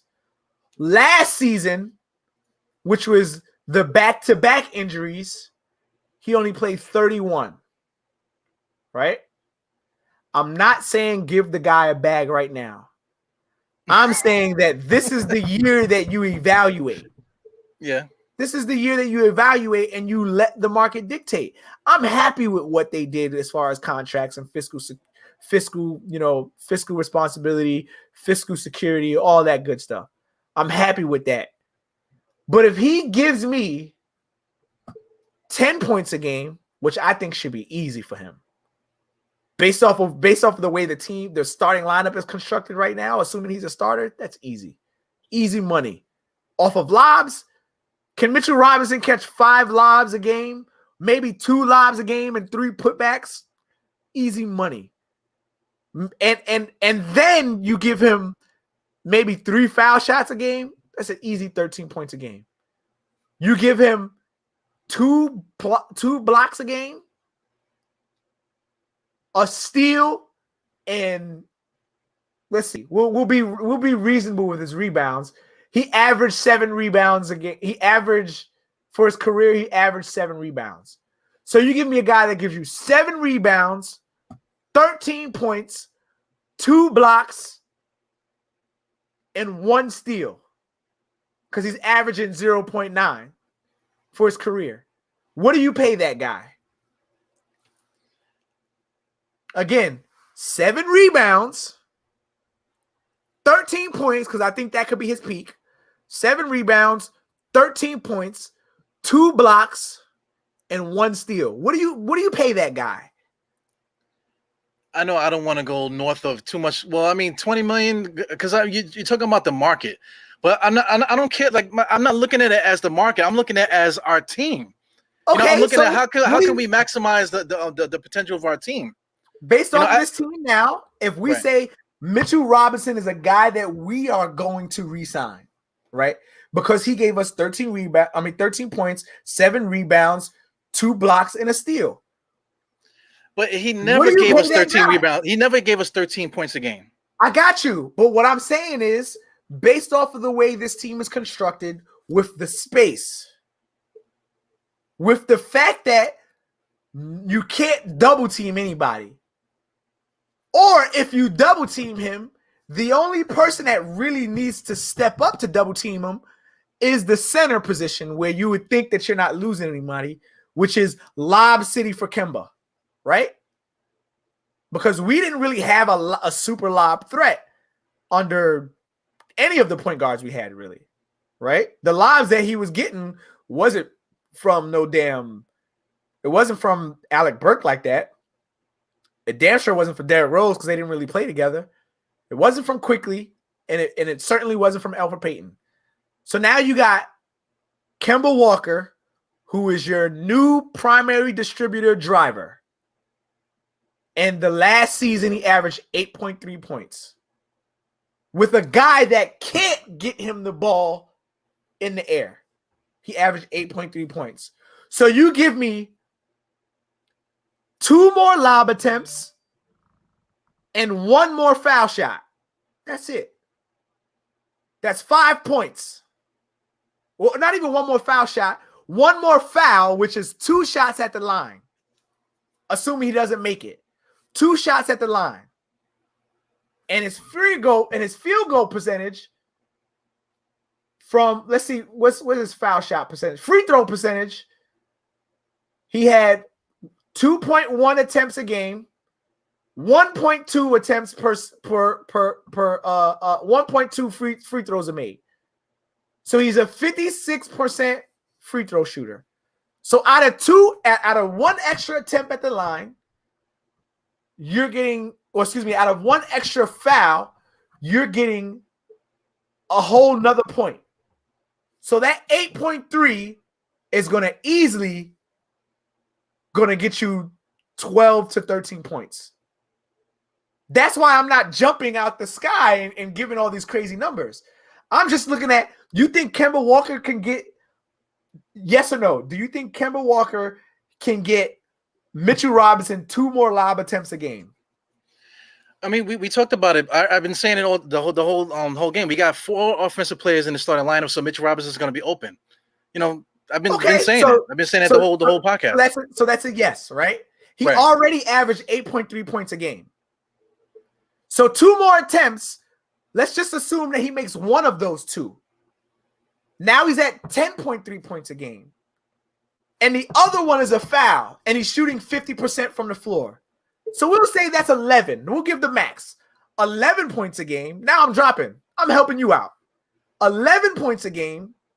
We keep him at the same rebounds, 7 rebounds a game. We keep him at the same blocks, 2 blocks a game, and we keep him at the same steals. I don't feel comfortable paying him $20 million a year. So I'm asking you, what are you going to pay him, Eru? What are you going to pay him? Me personally, like I said, I wouldn't pay him. Me personally, I wouldn't pay him. I would find somebody else. Wow. The same way we found Nerlens Noel, we paid Nerlens Noel $5 million to play 1 year. We could find somebody else. But Nerlens Noel's making $10 million right now. Well, I'd rather pay Mitchell Robinson $10 million. If you don't want to take $10 million, then I'll find somebody else. Knick fans. Okay, so Knick fans. Because I mean, listen. You're kind of being a little bit too like dramatic with the numbers, because his numbers are not crazy. Like if Mitchell Robinson was giving me like 12 rebounds a game, you know, that type of thing, walking into the gym, he doesn't rebound the ball well. He cannot score unless he's getting a lob. You know what I'm saying? So this is not skills that you cannot find somewhere else. You can find that in the scrap heap. You know what I'm saying? I understand he has little intangibles and that are great, but not $20 million a year great.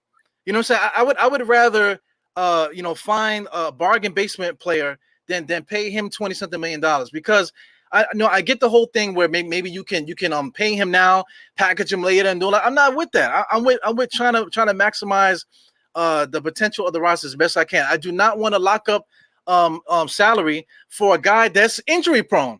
Because there's a reason. If he keeps getting these freak injuries, that means that there's something going on there. So that means that you can guarantee that Mitchell Robinson is going to break something this year. So why am I paying him $20 million? Bro, but so out of 3 years, the only year that he's broken anything was last season.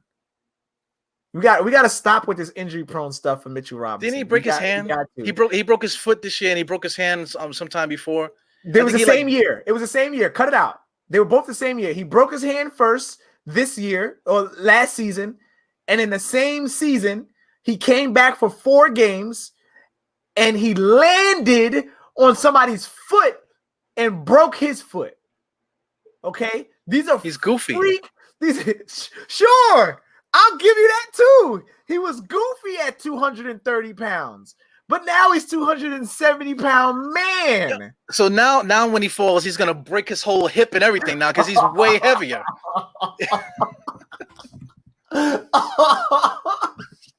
Oh man, I like it. I like it. Listen, all I'm saying is I am certainly willing to negotiate. I'm not saying you pay him 20 million. I'm damn sure not saying you pay him 45 million. This is why I don't take a position on this. All I'm saying is I want the guy. And in reality, I want him because I really, really, really value continuity, which is why I was one of the first to say that I want this guy retained here, and I really value the fact that they decided to keep everybody. That they decided to bring back. They decided to bring back Burks, Noel. Yeah, they moved on from Bullock, but whatever. Yeah, they moved on from Elfrid Payton, which is good riddance. But I value the return, and I'm saying the starting center guy. Where are you gonna find a 7'1", like 7'1" guys that are gonna play through a fall, that's gonna get up and still get you a block at the 3-point line? Like that's value, bro. That's his value, man. But I'd rather pay valuable to bring. Yeah, I'd rather pay I'd rather pay freaking Hassan Whiteside $5 million a year to do what he does. But Hassan Whiteside doesn't do what Mitchell Robinson does, bro. Oh my God. When have you ever seen Hassan Whiteside? When have you? Listen, I give you this. Scour the internet. You can scour the internet right now, and you can look up Hassan Whiteside highlights. You're not going to scour the internet and find a Hassan Whiteside play where on one end, on defense, he gets knocked down to the floor. He gets up and gets a block. Is Mitchell Robinson going to do that every defensive play? Is that going to happen every time down? He's not. But Hassan Whiteside is not going to give you that for $5 million ever. Listen to me. That play is something that's like unique. That's a unique play. But has Mitchell Robinson ever averaged 17 points a game in his life? Has he ever averaged 14 rebounds in his life? Has he ever averaged 3 blocks in his life? Will you let's look at that. Basketball reference. I would rather pay Hassan Whiteside, even though Mitchell Robinson bust Hassan Whiteside's ass one time when they played against each other. But if you're talking about paying Mitchell Robinson 20 and giving Hassan Whiteside 5, I'm giving Hassan Whiteside $5 million. Okay, so would you give Mitchell Robinson, if you had $5 million to spend? That's it. $5 million. Mm-hmm. Do you pay Hassan Whiteside or Mitchell Robinson? Mitchell Robinson. Oh, okay. So if you had $6 million. If I had $6 million and I had a choice between the two, I would pick Mitchell Robinson. Okay, but if you're talking about the market, then Mitchell Robinson is going to get, like $86 million over 4 years. I'm paying Hassan Whiteside 1 year, $5 million. I'm not paying Mitchell Robinson $20 million a year. So then after that 1 year is up, what are you going to do at the center position? Because Hassan Whiteside's gone. You got to keep doing. We're thinking like we're the GMs. We're the GMs. Mitchell Robinson's gone.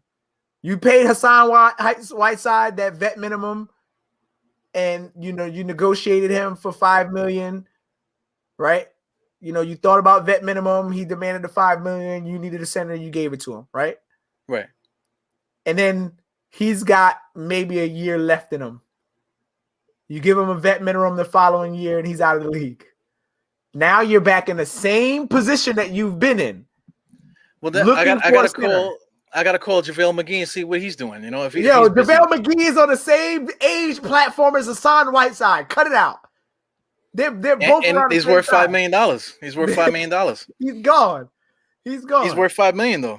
I'm saying I look at it like this. I want to solidify that 5 position. In reality, none of our positions on the Knicks team for the last 20. Andre Drummond, Lord have mercy, Anthony. Don't. When you say Lord have mercy, would you pay? Would you pay Mitchell Robinson $20 million? Lock him up because we need the continuity, all the craziness you're saying, right? Or would you get Andre Drummond for probably the minimum at this point? Andre Drummond for the minimum, or Mitchell Robinson for? Yeah, because what is Andre Drummond making right now in Philly? He's making peanuts right now. God damn it. God damn it. Okay. Listen. Okay, if there was a choice. See, that's the thing. That is a bad comparison. No. That's a bad comparison. Here's why. Oh, yeah. Andre Drummond has done exponentially better his entire career, right, than Mitchell Robinson. Andre Drummond deserves more. They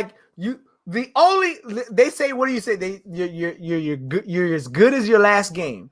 Andre Drummond deserves more. I don't give a damn what nobody says. Like, the numbers that he's had his entire career, like, they're not no pushover numbers, bro. Like, 7 points a game is rookie season. 13, 16, 13, 15, 17, 14, 17.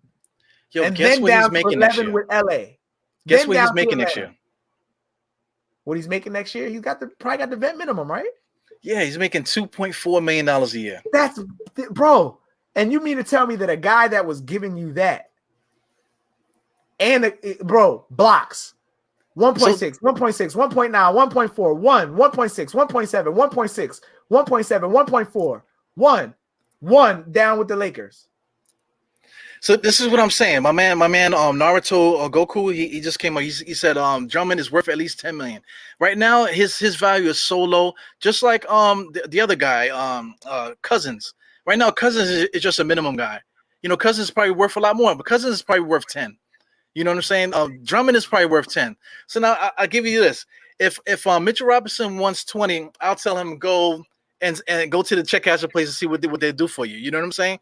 And if you have the opportunity to possibly get a Drummond probably for 10 million, because now his value is eradicated now, you know, and say like even add like a Cousins to that, or not, you don't even have to do that. Just bring Drummond in here with Jericho Sims in year 2. You know what I'm saying? I would rather have that for 10 million than signing a 4-year contract for Mitchell Robinson with 20 a year. Okay, so would you give Mitchell Robinson 40 million 4 years?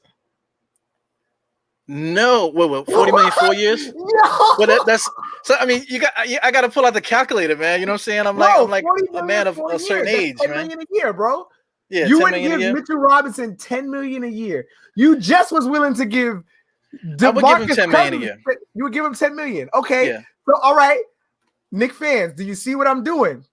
You see how slowly we're moving in to the tax bracket of the market. The tax bracket of the market according to Eru's paychecks and what he's willing to give out. Now we're at $10 million a year. I'm telling you that for me, that's the negotiation point. Right. But you was already going to give him $21 million a year. No, you just I like, fuck it, 20 million. I'm asking the question because what I'm saying is the dumbass Utah Jazz gave the guy that's giving you just a little bit less production $45 million. I'm not willing to spend that money on a big man. No, most certainly not. We could Mitchell Robinson's asking price from his agent might be half of that. It might be half of that, but you negotiate the other way. So now I'm going to give you this. Would you give Mitchell Robinson, would you give DeMarcus Cousins, would you give DeMarcus Cousins in his best years, non-injury, knee injury DeMarcus Cousins, would you give him $15 million to play on your team? Sacramento when he was giving you 20, like, you know, all those crazy numbers. I'll go New Orleans. When he was. But even in New Orleans, he was putting up big time numbers during that time. You would have to max out a player like that. Okay, so you max out a player like that. Got you. Yeah, because he could create his own shot. Okay, so now we talk about the market. Does Mitchell Robinson's current market and potential demand him $15 million a year? If DeMarcus Cousins is getting 15, hell no. Mitchell Robinson don't. Are you talking about DeMarcus Cousins in his prime versus Mitchell Robinson right now? That's what you're saying? No, but with DeMarcus Cousins, we know DeMarcus Cousins wasn't going to make $15 million a year. He was going to demand close up to 38 to 45. We know that. That's where he was at. I'm saying, based off of what DeMarcus Cousins could give you right now on this team, would you give him $15 million? Hells no. Okay. So, what would you give Mitchell Robinson $15 million? Once it starts getting to 15, then now I have to be like, listen, you gotta, you know, work it out with your agent. And you know what I'm saying? So work it out with your agent. So now we take a guy that we drafted at the number 36 pick, second round, 32 pick, something like that. We drafted him. We developed continuity. He was a starter, only making $1.2 million a year. Right? He gave you the same amount of production over the last 3 years, and you value what he gives you on the floor, and you value continuity. Do you give Mitchell Robinson $15 million a year? There is no situation that you could paint for me that I would give Mitchell Robinson $15 million a year. There's none. Hey, none. Listen, I'm telling you that if Mitchell Robinson told me 3 years, $45 million, I'm telling you, here you go. That's $15 million a year. We can set that and set it up like an Evan Fournier contract where the first year is 13, the next year is 14, you know, the last year is 17 or whatever hell. I do that. I do that in a heartbeat. But again, what that tells me is that the things that you value on the floor as far as production is different than what I value. That's all that tells me. If Julius Randle is not in the game, right? Let's say we have injuries and stuff like that. Let's say Julius Randle is not playing. Let's say, I don't know.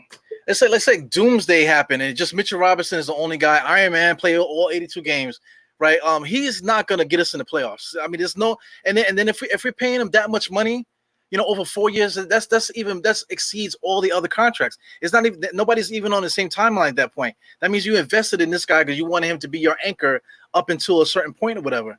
I mean, I just don't like that. I would rather invest in somebody else. You know, I don't care. Your best starter support roles are making 15 mil. The best support roles are making 15 mil. Well, our support roles are making 10. I'd rather be the Knicks. Okay. Fair enough, right? Bro. Yeah, I'd rather be the Knicks. I mean, because you got guys coming off the bench making 15, 20 million that's coming off the bench. I'd rather sign Burke for 10. You know, I'd rather sign Noel for 10. You know, for like a 2 years plus one contract. I'd rather do that. So what would Mitchell Robinson have to do? What would Mitchell Robinson's numbers? Because I gave you what we both agree on what his potential could be this season based off of the way the starting line is constructed and everything is going to be spaced out, right? Yeah. So I'm saying that what I project for Mitchell Robinson is 13.7 rebounds, 2 blocks, and a steal, right? That's where I think that Mitchell Robinson could be at. I don't think that he's going to be that guy that's going to be like number 2 in blocks this season just because of the way Tom Thibodeau's defense is currently constructed. You blaming him? You blame Tom Thibodeau for the reason why he can't block shots? No. What I'm saying is Mitchell Robinson's peak at shot blocking had everything to do with the Knicks' bad defense and Mitchell Robinson having to close out at the 3. That's what he was doing. That's where he was getting the majority of his blocks from.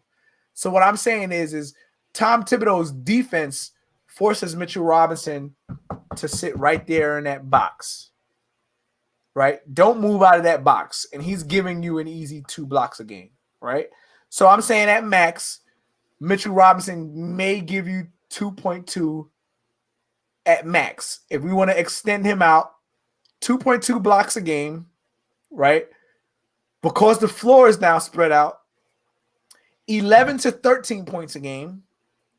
He still maintains the same amount of rebounds, same amount of blocks, same amount of steals, right? At max.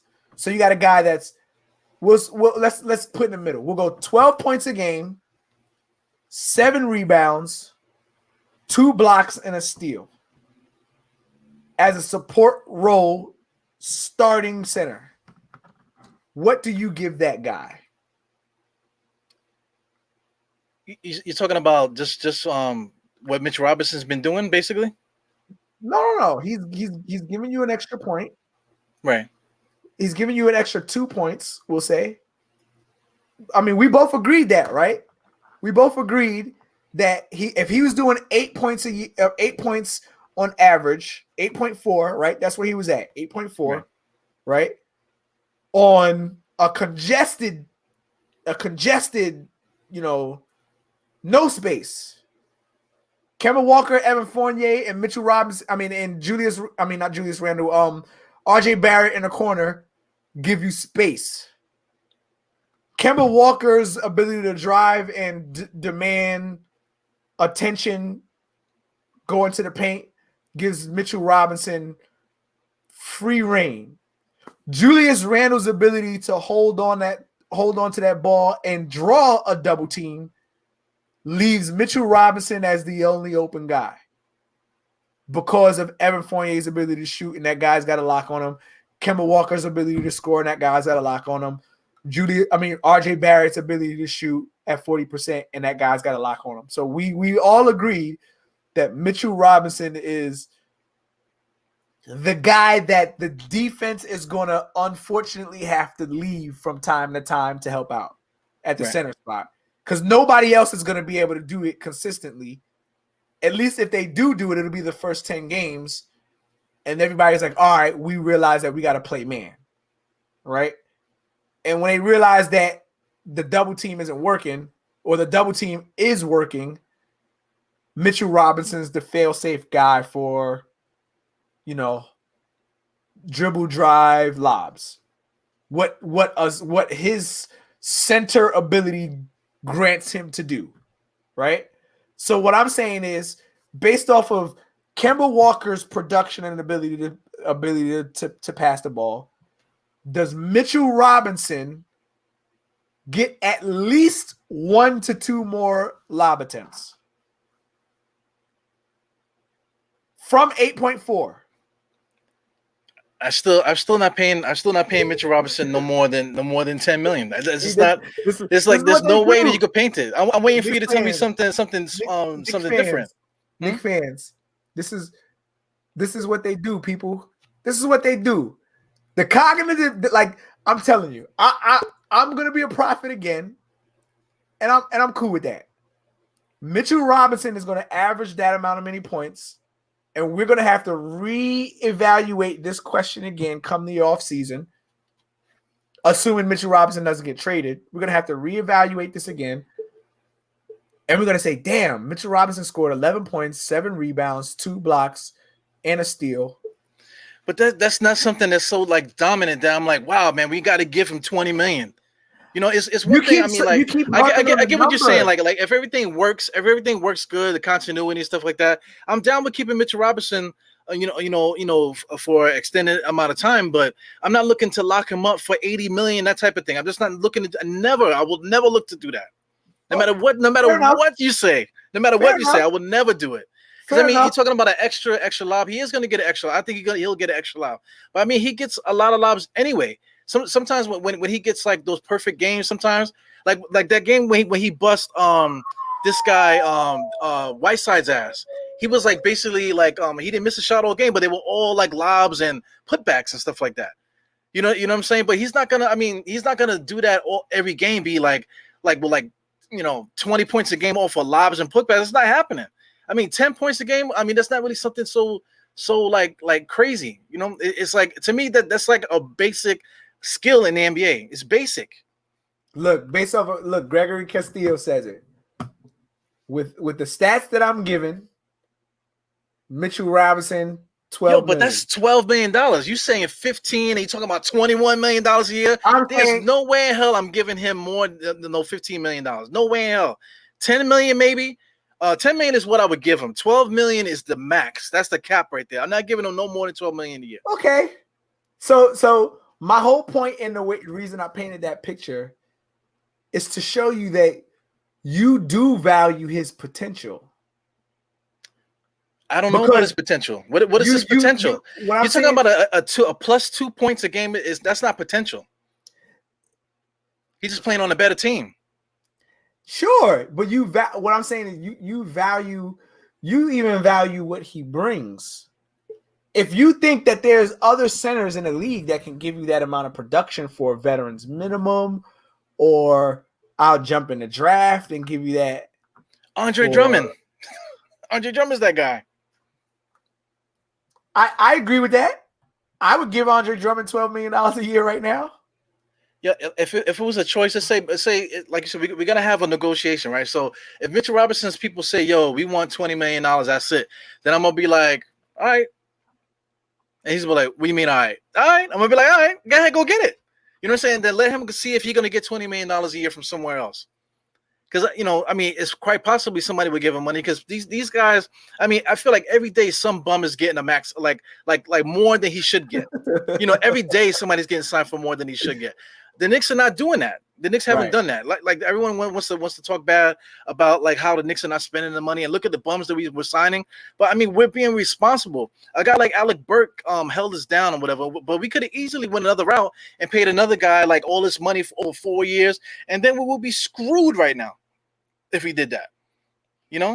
I agree. So here's what I'm getting at, right? This is the year that we evaluate that, right? I'm looking at the chat right now. Alan Metz says Mitch doesn't do enough. There's more to it than scoring. How about setting a pick, passing the ball, seeing the court, spacing the floor, putting the ball on the floor? Basic NBA basketball. I got you. That is not something you pay $20 million for basic. You mean a big man? Like, listen, he sets a pick. That is a basic NBA. That's basic street basketball. Right. I got you. Right. And I think the only discrepancy in Alan Metz's representation of Mitchell Robinson is scoring. I'm not expecting Mitchell Robinson to be like this all-out scorer, which is why I only beefed his number up to 3 points added a game based off of what we know what the other players can do, right? I'm not, and I gave him the same baseline everywhere else of the averages. We both just agreed that his increase in points could go up based off of what Kimbo Walker does and based off of the way the defenses are going to play us. So that's the only reason I gave him an extra 3 points. 2 more attempts and 1 foul shot extra will give us, 13 points at max. There's a reason why Miles Turner's name was in the mix and stuff. He'll give you. He's basically been doing 12 points a game every year. One year he had 13. One year he had 14. He's not a good rebounder. He's averaging 6 rebounds per year. But he's going to give you a lot of blocks. He's been averaging 2 blocks a game for his career, but he maxed out at 3.4 last year. So the reason why his value is a little bit more than Mitchell Robinson's is just for the simple fact that if he gets the ball, he's not going to be like and then turning around looking to pass it back to whoever. If he gets the ball and there's an opportunity for him to score, he can actually score. Not saying that we're looking to dump the ball to him. But again, is that I'm following you with Miles Turner, right? Stats are really just 4 more points a game than Mitchell Robinson. Everything else is pretty even across the board. Right. Everything else, 4 more points a game. Bro, that's what we're looking at. 4 more points a game. But it's the manner in which he scores these points. Come on, bro. Don't give me that. 4 more I did that. I gave you that. If Mitchell Robinson gets the ball, he cannot score. If he gets the ball, if it's not an alley-oop, he cannot score. Bro, if he's not catching a rebound, dunking it back, he cannot score. So again, this brings me back to the same question that I had earlier today. Is it because Mitchell Robinson can't do it, or is it because the offensive set isn't Mitchell Robinson cannot make a layup. If Mitchell Robinson got the ball, he cannot fake it, dribble, and make a layup. He cannot do that. Miles Turner could do that. I don't agree with that because Mitchell Robinson has never done that. He's never been in a position to do that, man. In every basketball game, you have a potential to do that. If he gets the rebound, he just goes straight up. He doesn't get the rebound, bounce and spin, and do a hook shot. He's never done that in his career. He's never done that in his career. And that's fine, sure, right? We can say that. I'm cool with that. I'm cool with him only doing put back dunks. I got you, right? I wouldn't agree that he's never done that in his career, but the majority of it, yes. Never done it in his career. Put back dunks. I got you. But what I'm saying is Miles Turner is only doing 2 more shots a game, bro. 2 more shots a game. That's it. And we're looking at Miles Turner like this is the guy. Would you pay Miles Turner? Well, Miles Turner's making hold on. For 2 more shots a game, on average, you would give Miles Turner $15 million a year. Yeah. That's crazy to me. That's crazy. Just for 2 more shots. I would give him $15 million a year because if you just told me that you would give Mitchell Robinson $10 million. And he's going, and you just agreed that he's going to get 2 more shots a game with Kimbo Walker. Maybe. You just told me that. He's going to get 2 more shots a game. We both agreed to that. We damn near did a virtual YouTube handshake on that and came to an agreement that we're going to give him 2 more shots a game. This is my thing. And Miles Turner's got that right now because he's always had a better point guard. And if Julius Randle was hurt, right? We cannot rely on Mitchell Robinson to give us anything more than 10 points a game. If Miles Turner is the guy that's down low, if Miles Turner is the guy, that's left over with Julius Randle out or whatever, if we're experiencing injuries, you can give the ball to Miles Turner and tell me, get me a bucket. Bro, that's crazy. That's crazy. He's never done that for you.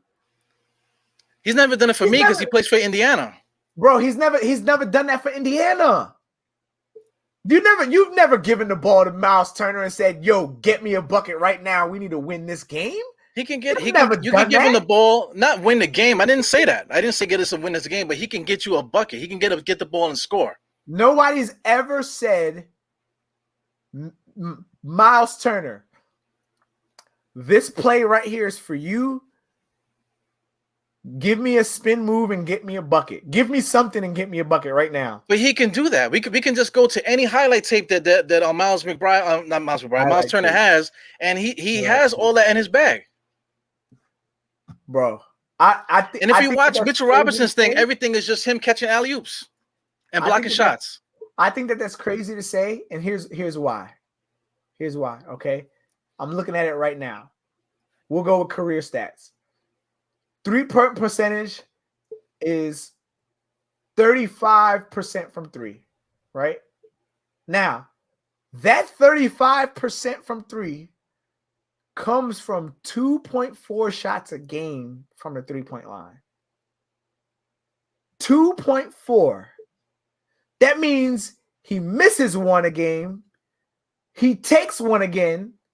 He might make it. From that point, he's got a 50% chance of making it from 3. Mitchell, all I'm getting at is Mitchell Robinson's setup on this team has never put him in a position to say, "Yo, Mitch, can you get me a bucket now? Can you shoot? Hey, Mitch, shoot the ball from 3. Hey, Mitch, give me a mid-range jumper." It's been set up for him not to take it. All I'm saying is Mitchell Robinson was not taking the shots. So therefore, because he's not been taking the shots, I don't know if he can make it. I'm not going to say that he can't like everybody else will. I'm not going to say that he can't. I'm simply going to say I just haven't seen it yet. I haven't seen it in game yet. I want to see it. And has he had the opportunity to do it? Yes. There's been many dribble handoff plays where he's got at the top of the key where we're like, yo, Mitch, shoot the goddamn ball. And he hasn't. But that frustration that I carry in that frustration that I carry in that lets me know that maybe it's a matter of what they're trying to do and establish on the floor foundationally first.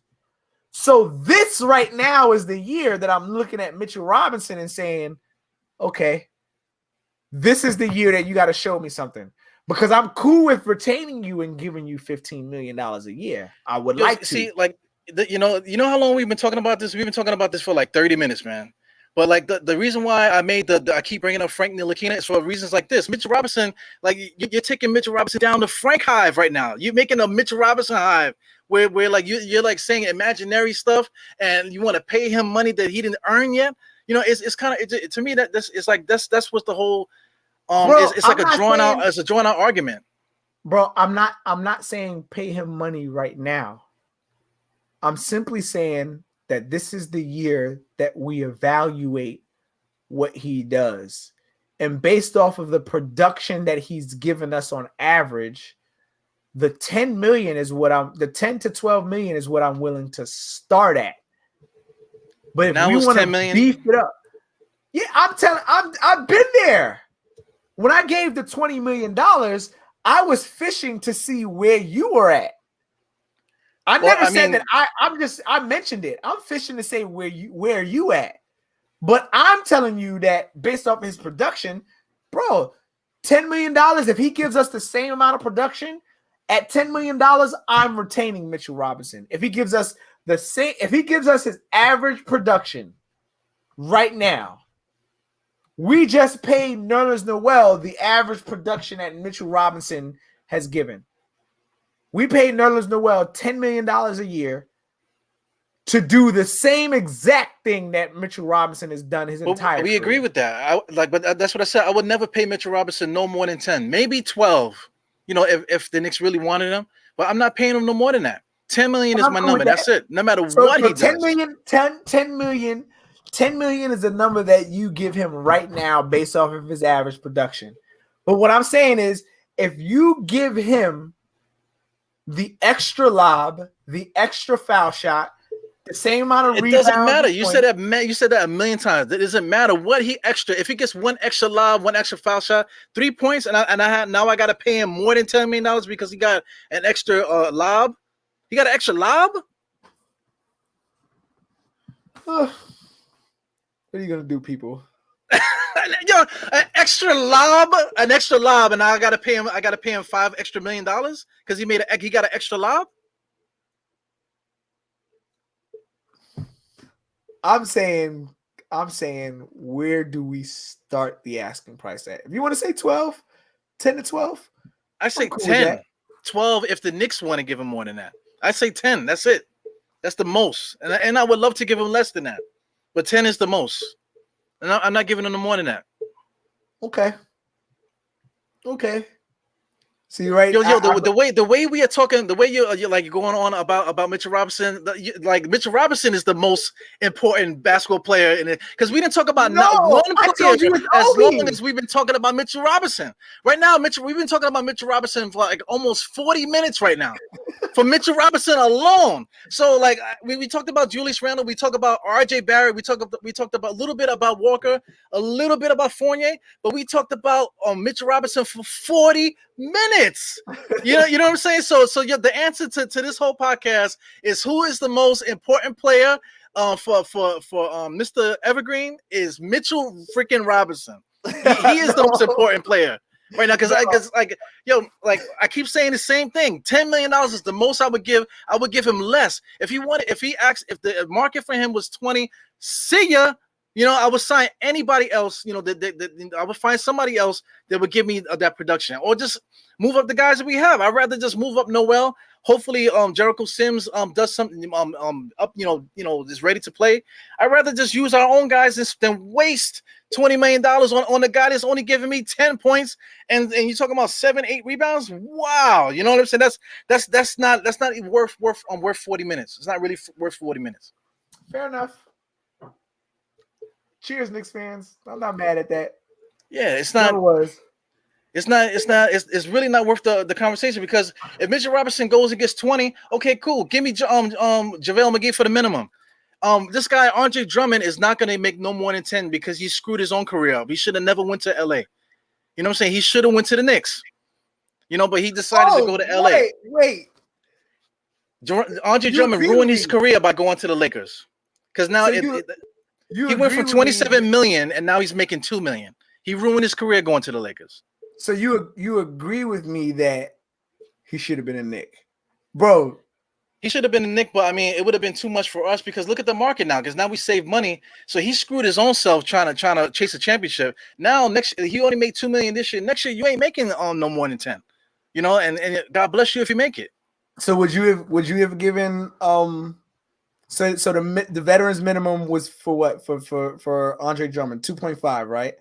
Would you have given him? Would you give him $5 million a year? Hell yeah, I would give him $5 million a year.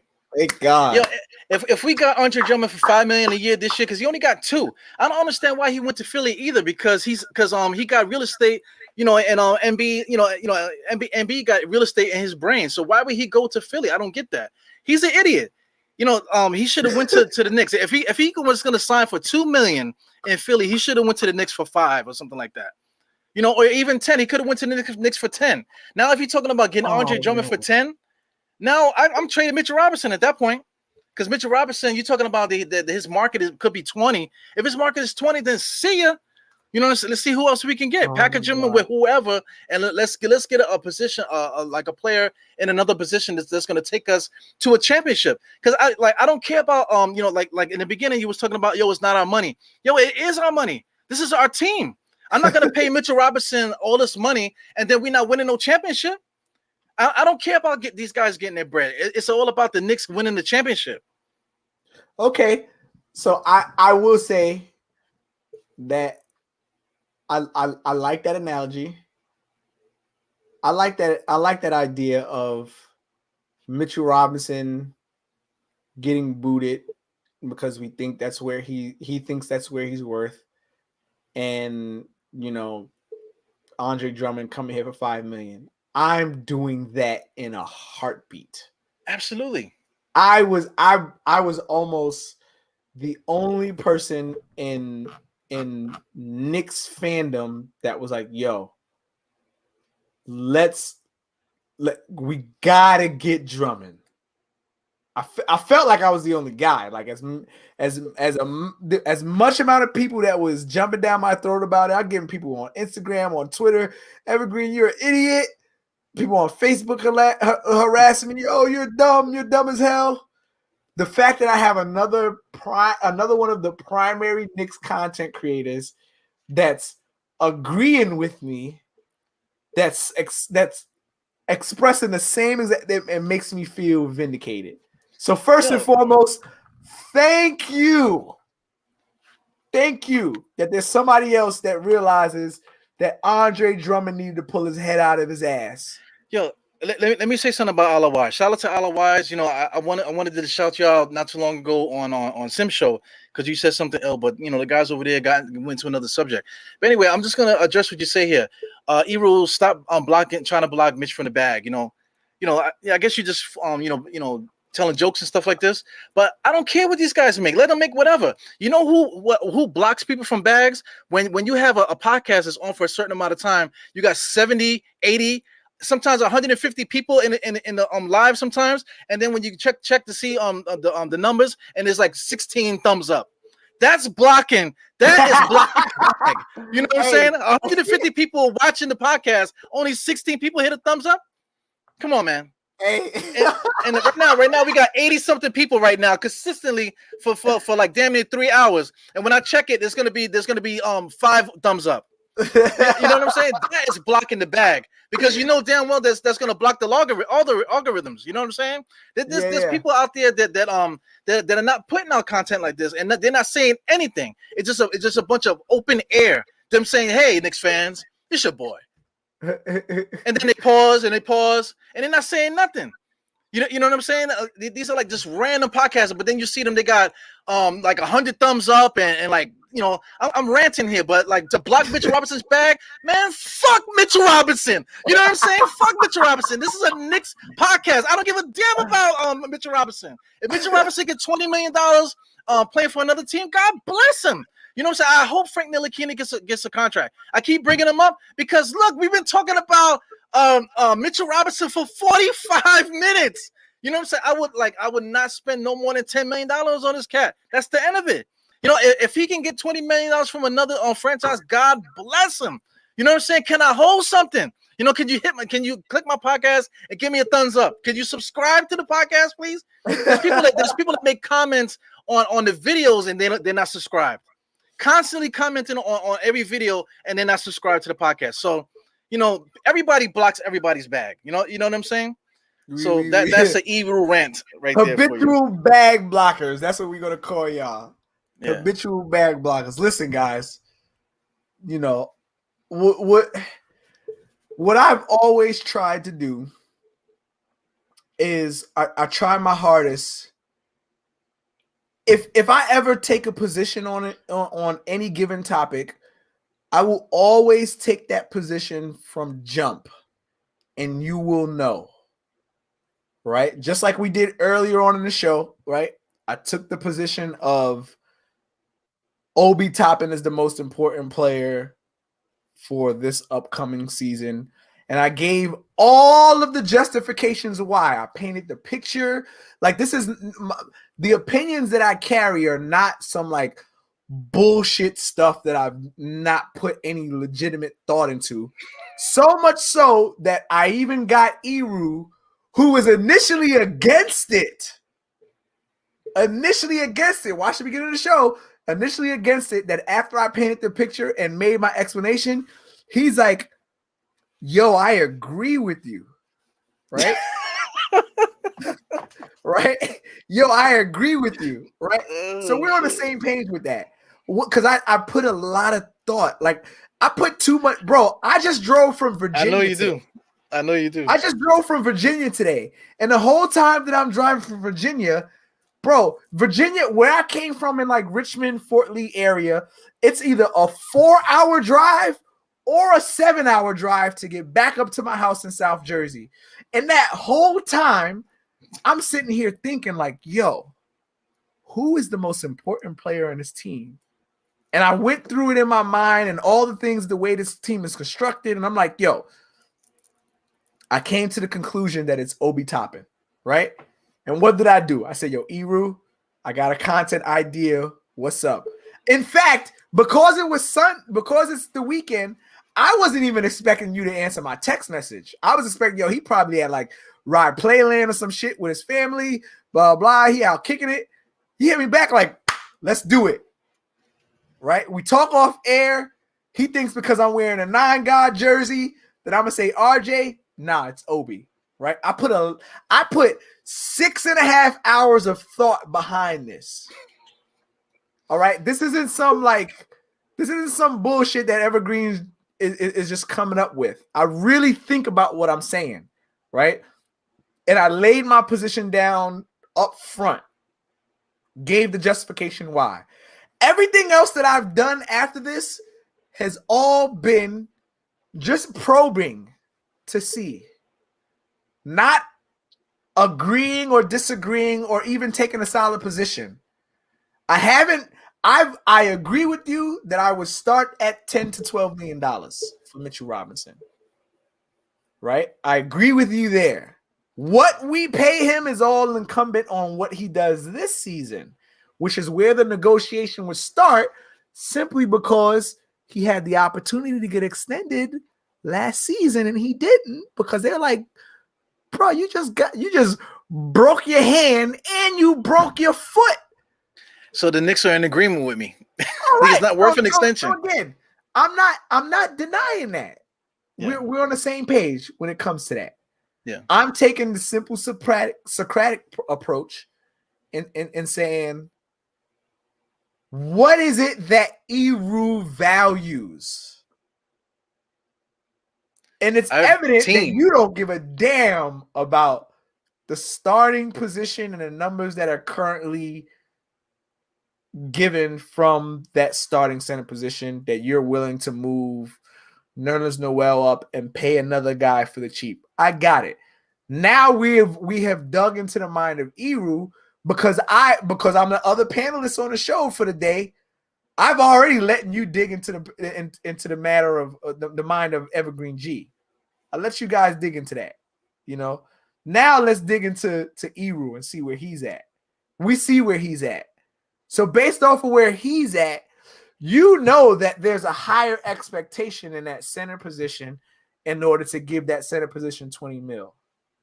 All I wanted to do was just check to see what would it take for Eru to say this.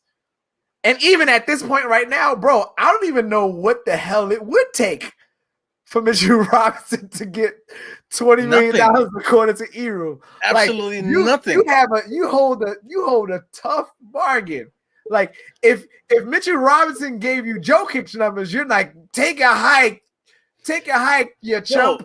Listen, Julius Randle is giving us 20, 10, 6, 40% from three. Great percentages from the field. He's shooting free throws. He's doing everything. And he's playing a hell of a lot of minutes. He earned his $26 million a year. That's what he should get, $26 million a year. He probably should have got more in the open. If you're talking about open market, Julius Randle probably gave up $100 million.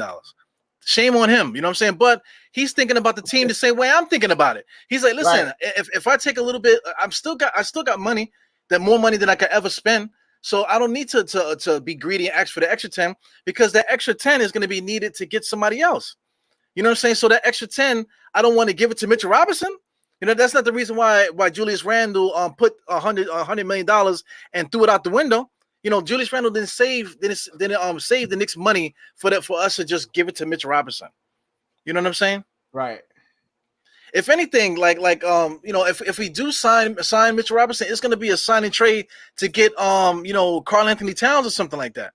Oh, because you want to talk about somebody that's making 20-something million in that realm. Somebody like that should get the spot. Okay, so wow, I like that idea.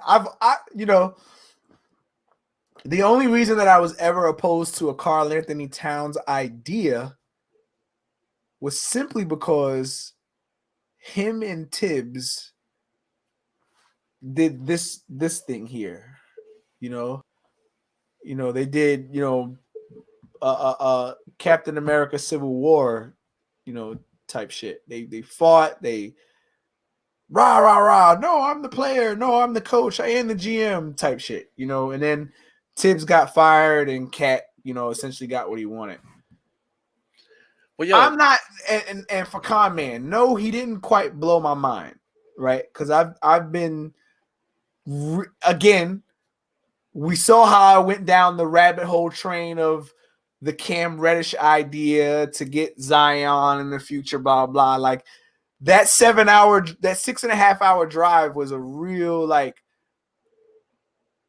it was a real eye opener to oh, well, maybe Cat could be a good option if we trade Mitchell Robinson. Because I'm thinking about the importance of each player. I laid down, what could we do with the amount of draft picks that we have to get this guy and potentially, get out of the second round and get to the third round or win a championship. What are the steps we could take? So I've thought about Cat for a while, and my only objection to Cat was the fact that Tom Thibodeau coached him before and they clashed heads.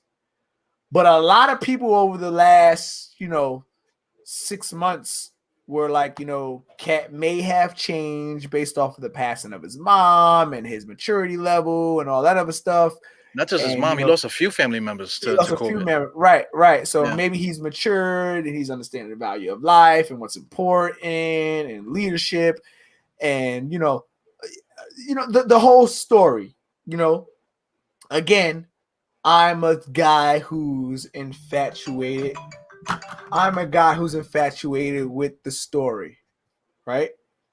So bringing a Jersey boy here would be dope, right? A Jersey boy who allegedly was a Knick fan. I don't know, whatever. We'd have to get us an Evan Fournier interview for me to interrogate his ass and figure out what's up. I would move Mitchell Robinson, 2 first-rounders and 2 second-rounders, and give me Cat. That's it for Cat. Mitchell Robinson, 2 first rounder and 2 first-rounders, 2 second-rounders for Cat. Yeah. Yeah, I think you would have to give more than that because I mean, like that's putting a lot of value on Mitchell Robinson. Mitchell Robinson is not. Mitchell Robinson is not. It's not that guy, man. Mitchell Robinson is not gonna. It's not gonna get you Cat by himself. What does Eru to Any Star give up to get Cat here? Well, we have. Now, hold on. Let me premise this. Don't give me the. What would it take to get him? Give me the what would you be willing to give up at max to get Cat here? Because those are 2 different answers.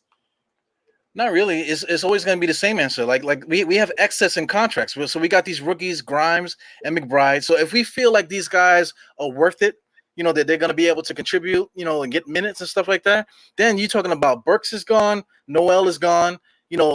Possibly, I don't know about Obi. So I mean, if you decide to do that, then you have to make another move to get another big man here. So I mean, there's a lot of different ways that we can do that, but that's the basis because those are the guys that have the most money. Maybe Derrick Rose send him over there if possible because just for the simple fact that he makes like 14 or 15 million a year just to pack the money in because you have to match salary. You have to match salary to get Cat over here. But here's the thing. If would you pay Mitchell Robinson 20 and say this is my guy, or would you look to trade him for Cat? Who wins you a championship? Who potentially takes you down the road to win a championship? Katina Mobley, I keep saying Katina Mobley, Karl Anthony Towns or Mitchell Robinson? Hey, Katina Mobley was dope, but I'm moving Mitch for Cat. Absolutely, I would do to make the money work or to get the money close. For Cat, I would give Mitch, Noel, Burks a first rounder, 2 second rounders. Whatever it takes. And then I'm cool with jumping in the JaVale McGee bag. Yeah, at that point, because you're gonna exhaust these contracts to get the main guy. So now JaVale McGee that would give you the same thing Mitchell Robinson would give you will come here for the cheap. Saying maybe Andre Drummond is gonna come over here again for the minimum. Now you start playing those stupid games where who's gonna come over here now for the cheap? Like I mentioned, what's the guy that I mentioned? Beasley. Guys like that. Those guys are gonna be the guys on the bench now. You know what I'm saying? But now you're going for a championship because now you think you have the guys now. You're talking about Kemba, Fournier, Randle, Cat, and RJ. Holy shit! You know what I'm saying? That's a fucking all-star team. Julius Randle, RJ, Cat, Kemba, and Fournier. Starting 5? That's crazy. So I mean, like whatever we got to do to package to make that happen, I think we should do it. Right. This guy Tricky Nick says this guy's pissing me off. Just saying. Yeah, don't worry about Tricky Nick. Man. Tricky Nick, if you're gonna worry about him, man, he's been roasting you for like the last freaking hour. Oh, has he? Oh, yeah, I ain't paying attention to this guy. Yeah, he's been roasting you for like the last 2 hours. I like it though. I welcome it because a lot of people seem to think that I'm in. It's so odd. Like they seem to think that I'm in opposition with their sentiment. You're an intellectual. You're an intellectual. I get the whole thing. That's why I got you on it, because I want to, like people wonder why I got State on there. State says a lot of bug style stuff, but I love State. So me and State go all back and forth about various different things. I got you on here for the same reason, so people can see a different perspective. Right. Right. And my perspective isn't really. It's not the perspective that I bring is not really a Boo says Tricky wants all the smoke. It's not really a matter of, listen, when you're not a content creator, like, some of the things that seem to happen, it might go over your head, right? And this is when you get the people that get mad and say stuff like, oh, this guy pisses me off. They're not like critical thinking, analytical type guys. I'm saying what I'm saying as a matter of bringing forth, bringing the mind to a point where it says, okay, let me discuss some type of options in this world of NBA. At no point have I said I'm gonna give Mitchell Robinson $22 million or $20 million a year. You can go back at the tape. You can jump back and look back at this podcast and re-review. I didn't say that. All I did was say, wow, and ask you another question. That's what we do. We ask questions here. So when somebody like Tricky Nicky or whoever comes on a show or thinks about coming on a show, first up, like, you don't really know me like that. I'm assuming you don't know Eru like that either. The show that you want to bring that smoke to that I'm on is, there's another show that you can do that when. This isn't that type. You got to establish those type of opinions and really, solidify yourself with some type of something. Yeah, without giving up like the recipe. I like to have conversations like this. I don't like to have a big panel where everyone can't really get their shit off and really say what they want to say. You know what I'm saying? Like this. I like you on other people's shows, but when you come on here, you really get to go. This is Evergreen. You know what I'm saying? So everyone gets to see the full thing about Evergreen. Because listen, if you're gonna see Evergreen on the show, look, we've been on for 3 hours. That's Evergreen. That's an Evergreen show right there. You know what I'm saying? Right. And it's just two dudes talking. That's it. You know what I'm saying? That tells you right there. So 74 people were watching. Hit that like button. I got 58 likes. We kind of close up there. Hit that likes. We got 4 thumbs down. I don't know why, but hey, it's because of the rant. That's why. Probably because of the rant. Because of the rant. Because you talking about for the Frank Little Keeler rant. Yeah, the Frank. Those are all. That's the Frank hive. That's the last few people of the Frank hive. The Frank. So all right, let's pose this next question: did the Frank hive turn into the Mitchell Robinson hive, or or the Quentin Grimes hive? Because I think those guys are just as nuts as Frank fans. Well, I just did a whole pod about that, man. Just but like I see people like kind of getting on me on Twitter about it, but they don't really understand where I'm coming from. The thing is, it's like when there's a player that you like, right? You can't like think about him in imagination. You have to think about what's happening in front of you, the forward development. You can't say like if this guy, everybody else is involved without this one guy, actually doing it for himself. So I mean, like, that's why I keep bringing him up, whatever. Because a guy like McBride, you don't have to worry about that because McBride could play. If McBride gets in the game, he's gonna produce. It's not gonna be like, yo, they're not putting him in the right spots to play. That's bullshit. You know what I'm saying? That is bullshit. Either my thing is either you could play or you cannot. Right. And that's it. So right now, all 15 guys that we potentially gonna have, everybody could play. So everybody could play. It's not an imagination. So I mean, say Mitchell Robinson. We're talking about Mitchell Robinson a lot. I agree. Mitchell Robinson has value to this roster, and he's gonna help us if we don't do nothing, which we probably won't. If we don't do anything, he's gonna be a very important part of what we do to win this year. Every single player has their own thing that they're gonna have their moment where they're gonna have something that they're gonna bring to help us win next year, and that is incredible. You know what I'm saying? So this is the path that I want. See, right now we came from the garbage. We was picking up garbage. Now, it built us up to even get to the point where a Tom Thibodeau wants to come here. Now you get to the point where we're starting picking up little free agents here and there. Now we can sign a Fournier. Now we can sign a Walker, Kimbo Walker. We're leveling up. Now the next big thing is to make a trade with the excess assets that we have, because we have excess assets. We got so many draft picks coming up. We can't draft everybody, and we won't. And we have excess where we could trade 2-3 first-round draft picks and still have one every year. You know what I'm saying? Second-round picks you want to talk about? And then we have all these extra contracts. I have confidence that McBride and Grimes can come up into that bench role for us. So if that's the case, everybody thinks these guys can play. Then we can pull from that thing and go get us a Karl Anthony Towns. And if we get Karl Anthony Towns, I don't want to hear shit, because now you're talking about that we are fucking perennial championship contender at that point. You know what I'm saying? And that is the key. I don't want to, like, let's say, that's why I say I don't want to talk about paying this guy because of the market. That's bullshit. The end game is to get to the point where we can make that move to get us to the championship. And that's it, because there's nobody that we're going to sign. Everybody's getting these extensions. Everybody's getting all these extensions. There's nobody to sign. So we have all these assets. The Knicks are doing a great job. We got all these assets. As soon as something becomes available, pack these assets up and make a drop. It's not necessarily. It's not Dame Dollar. Because we got Walker and we got freaking Rose. What the hell we need Dame for? You know what I'm saying? That now that I'm thinking about it, the more I'm thinking about it, Karl Anthony Towns is that guy.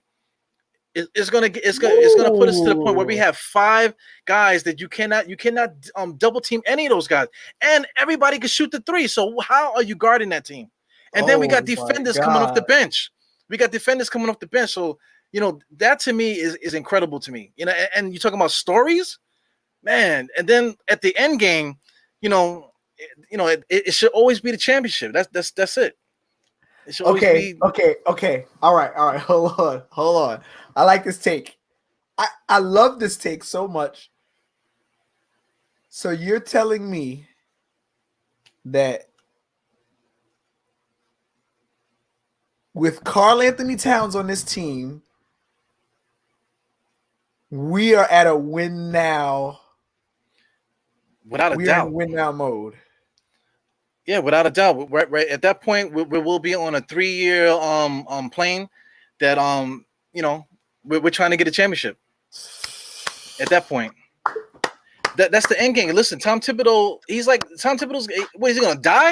You know what I'm saying? He got like a 4-year contract. What are we gonna wait till he's in his second contract to start winning? It's crazy. You know what I'm saying? Right now, we in the end game type of thing. We in the point now where we can put something together to give us a 3-year window where we can go for it. And then once that 3 window is up, then we do it again. That's what all teams do. Even teams that have solidified players like Tim Duncan and these guys, every so often they'll have a down year and then they'll come back for another 4-year run, 3-year run. That's just how it is. Miami's the number one with that. As soon as they came into the league, they built it up. They got Pat Riley here, and then they won their first championship with Antoine Walker and those guys. And then LeBron came, and then it's always something to keep rebuilding to keep this thing going. And I think that's the trajectory that where the Knicks are right now. Okay, I agree with you. I don't like to give away my position, giving away my position isn't polarizing enough. But I was so compelled.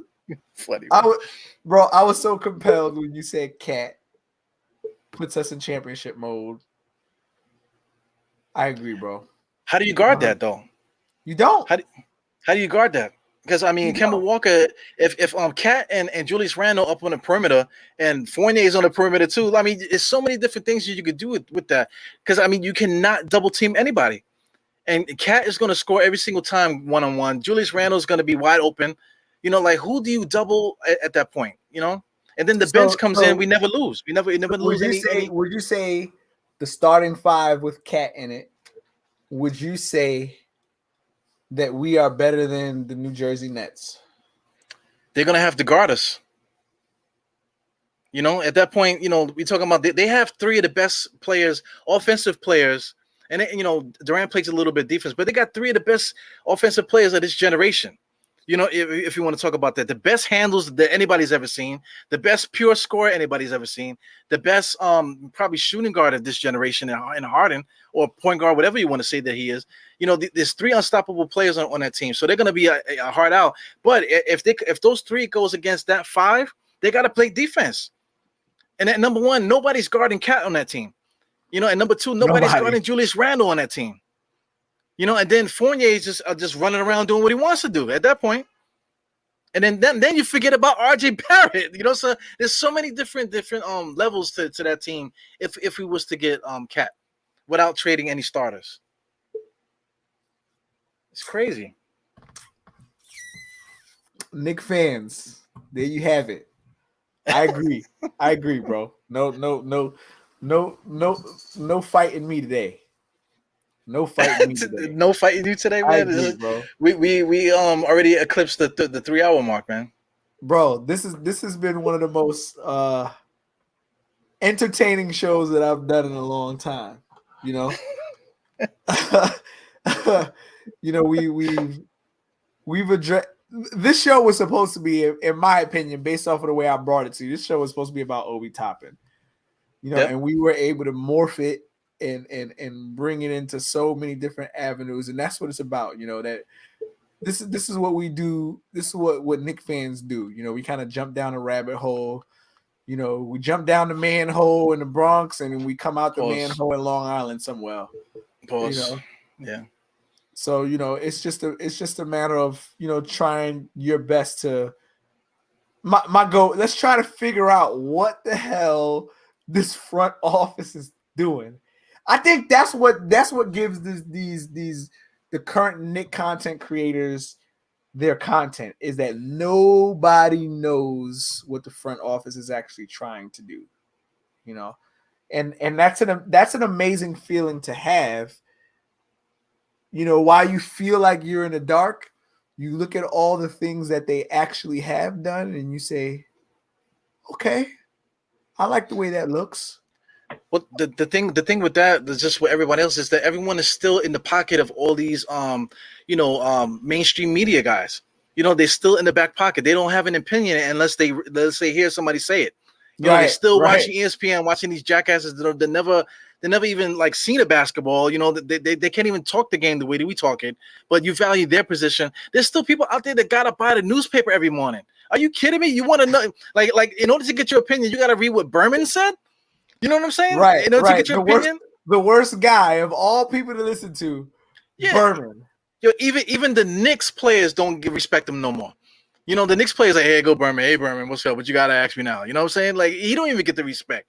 You know what I'm saying? So the thing is, like, yo, go support your content creators.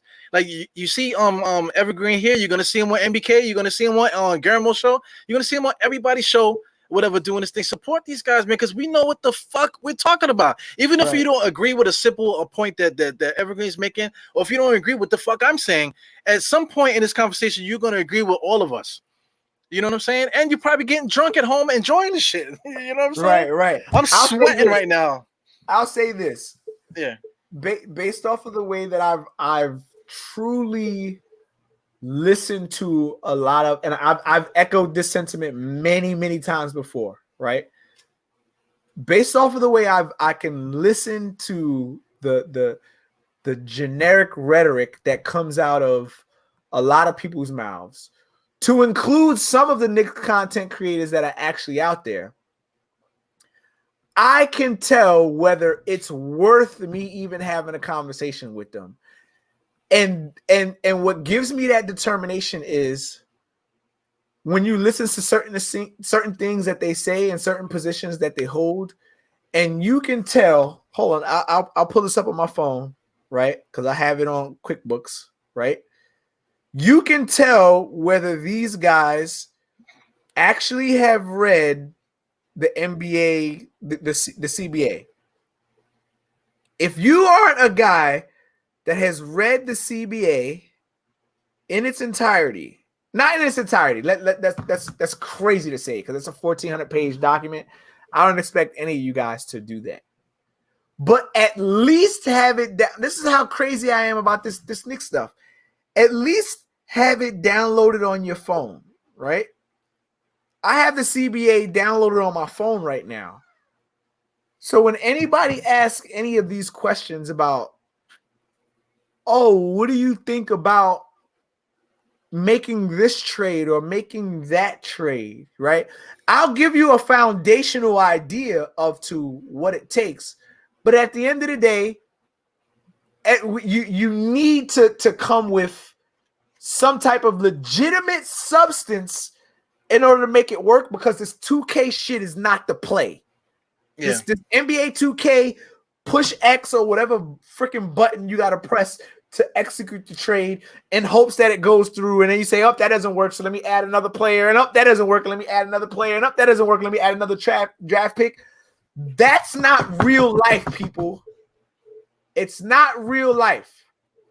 So until you have done your due diligence and read the CBA so that you don't sound like an idiot on the New York Knicks content creators pages, whether it's NBK, Diehard Knicks, Blorit Cheers, Knicks Fan TV, man, it's Ron Cleveland. I can keep going down. I can go down all of them. All of those people have put in the work and said, yo, I don't want to sound like an idiot on my own show. So when people say certain things to me, I can nip all of that bullshit in the bud, and I can tell you that that doesn't make sense, and here's why. Because the CBA says this, and it won't work because you got to make the money work, or else the teams are going to come back and have to pay shit out of pocket, blah, blah, blah, et cetera, et cetera. If you haven't done that, whoever you are, you can't come for Evergreen G, because I got the CBA right here on my phone. And when people say crazy shit, I go straight to the chapters that's needed and read it. And I say, oh, okay, that shit makes sense.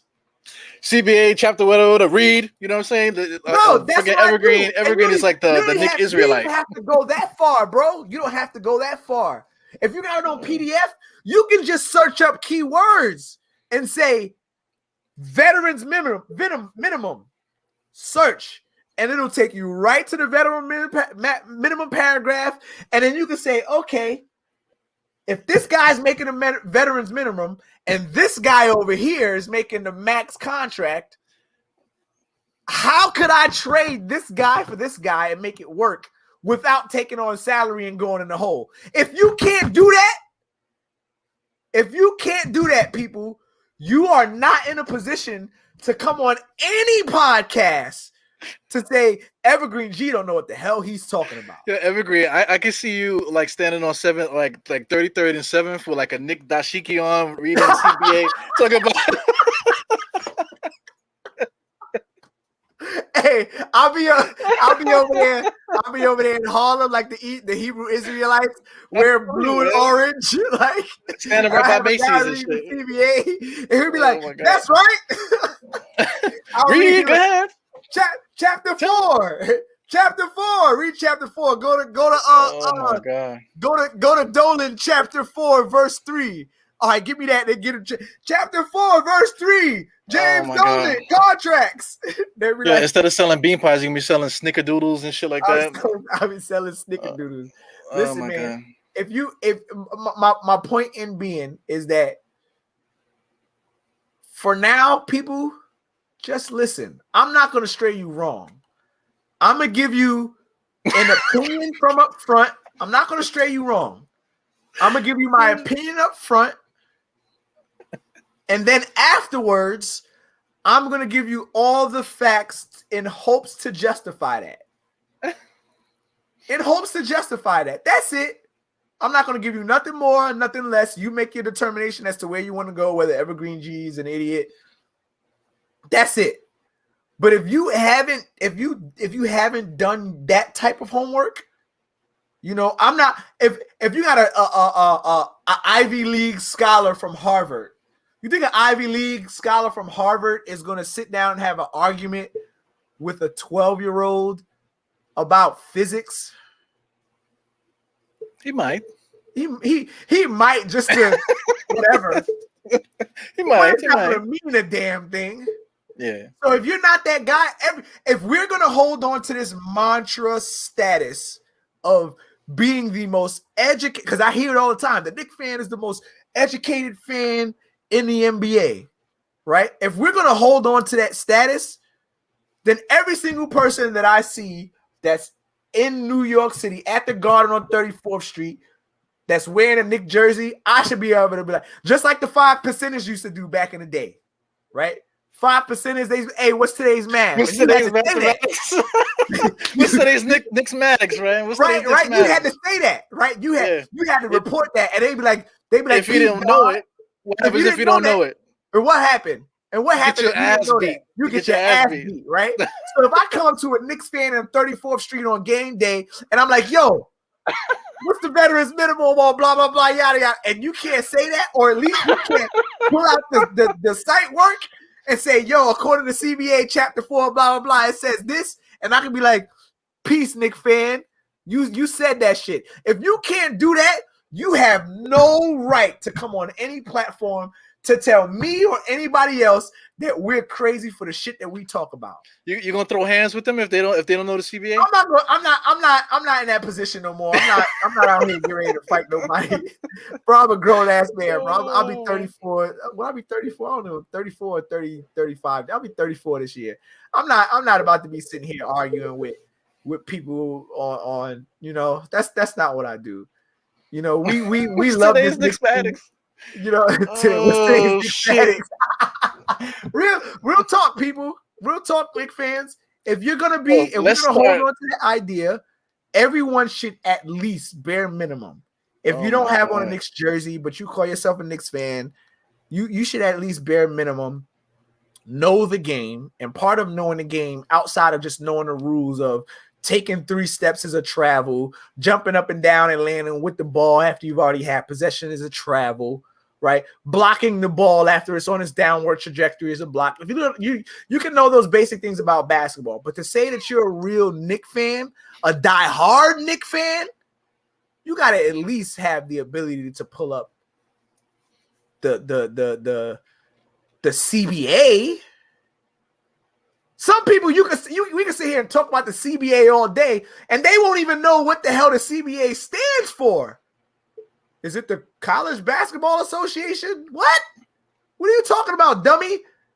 It's a collective bargaining agreement that's actually about to get rewritten next season because it resets every 5 to 6 years, depending on who the president is.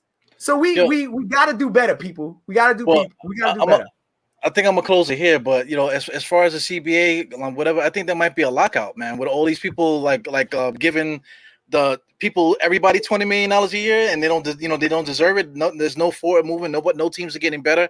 They're just spending all this money. I think that there's gonna be a problem because the players have too much say, and the owners don't have no say. You know what I'm saying? So I think there's gonna be a problem going forward. There might be another lockout. The reason I don't foresee it as a problem is because at the end of the day, you will always have exploited talent coming in from college. And the fact that we're moving into this era of high school players, you have even more exploited talent getting ready to come in. Yeah. Okay, so if you don't want to be that guy that takes that, you're looking for 20 million, but we're willing to give you 10 million. Fine, Mitchell Robinson, go look for it elsewhere. And when you end up having to go down to Orlando, and even Orlando is looking at you like, bro, if you don't get the hell out of here, we're not giving you 10 million. You better take this 3.8 and call it a day. And now you're like, I'm not gonna play. That's fine. I'm gonna go to doodle shit State University, and I'm gonna pick up this kid. And he's going to play and give me the same amount of production, right? And he's going to play and give me the same amount of production. That don't mean a damn thing for the CBA. The only time the CBA locks out is when they're up for a new contract. When the NBA is up to renew the collective bargaining agreement. Excuse me. That's the only time it happens. If it doesn't happen during that time, everybody else is like, let me get the money that I can get. Which is why you got players like Andre Drummond making $2.5 million a year in Philadelphia when he could have got $13 million a year for the New York Knicks. I would have gave him that. Yeah. Right. So I get it. I understand where that angst and that fear comes from. I get it. But I don't foresee the collective, I don't foresee there being a lockout because players are happy. The shit players are happy. Not so much the ownership. Hayward made a bag. He's happy. Why? Not so much the ownership. Yeah, but the ownership, the show must go on. When there's lockouts, it's because of the players. It's not because of it's not because of the lockouts. Owners. Lockouts are the owners locking the players out. Yeah, but the owners are But again, when the owners lock the players out, they don't lock them out until after free agency and after the draft. Right?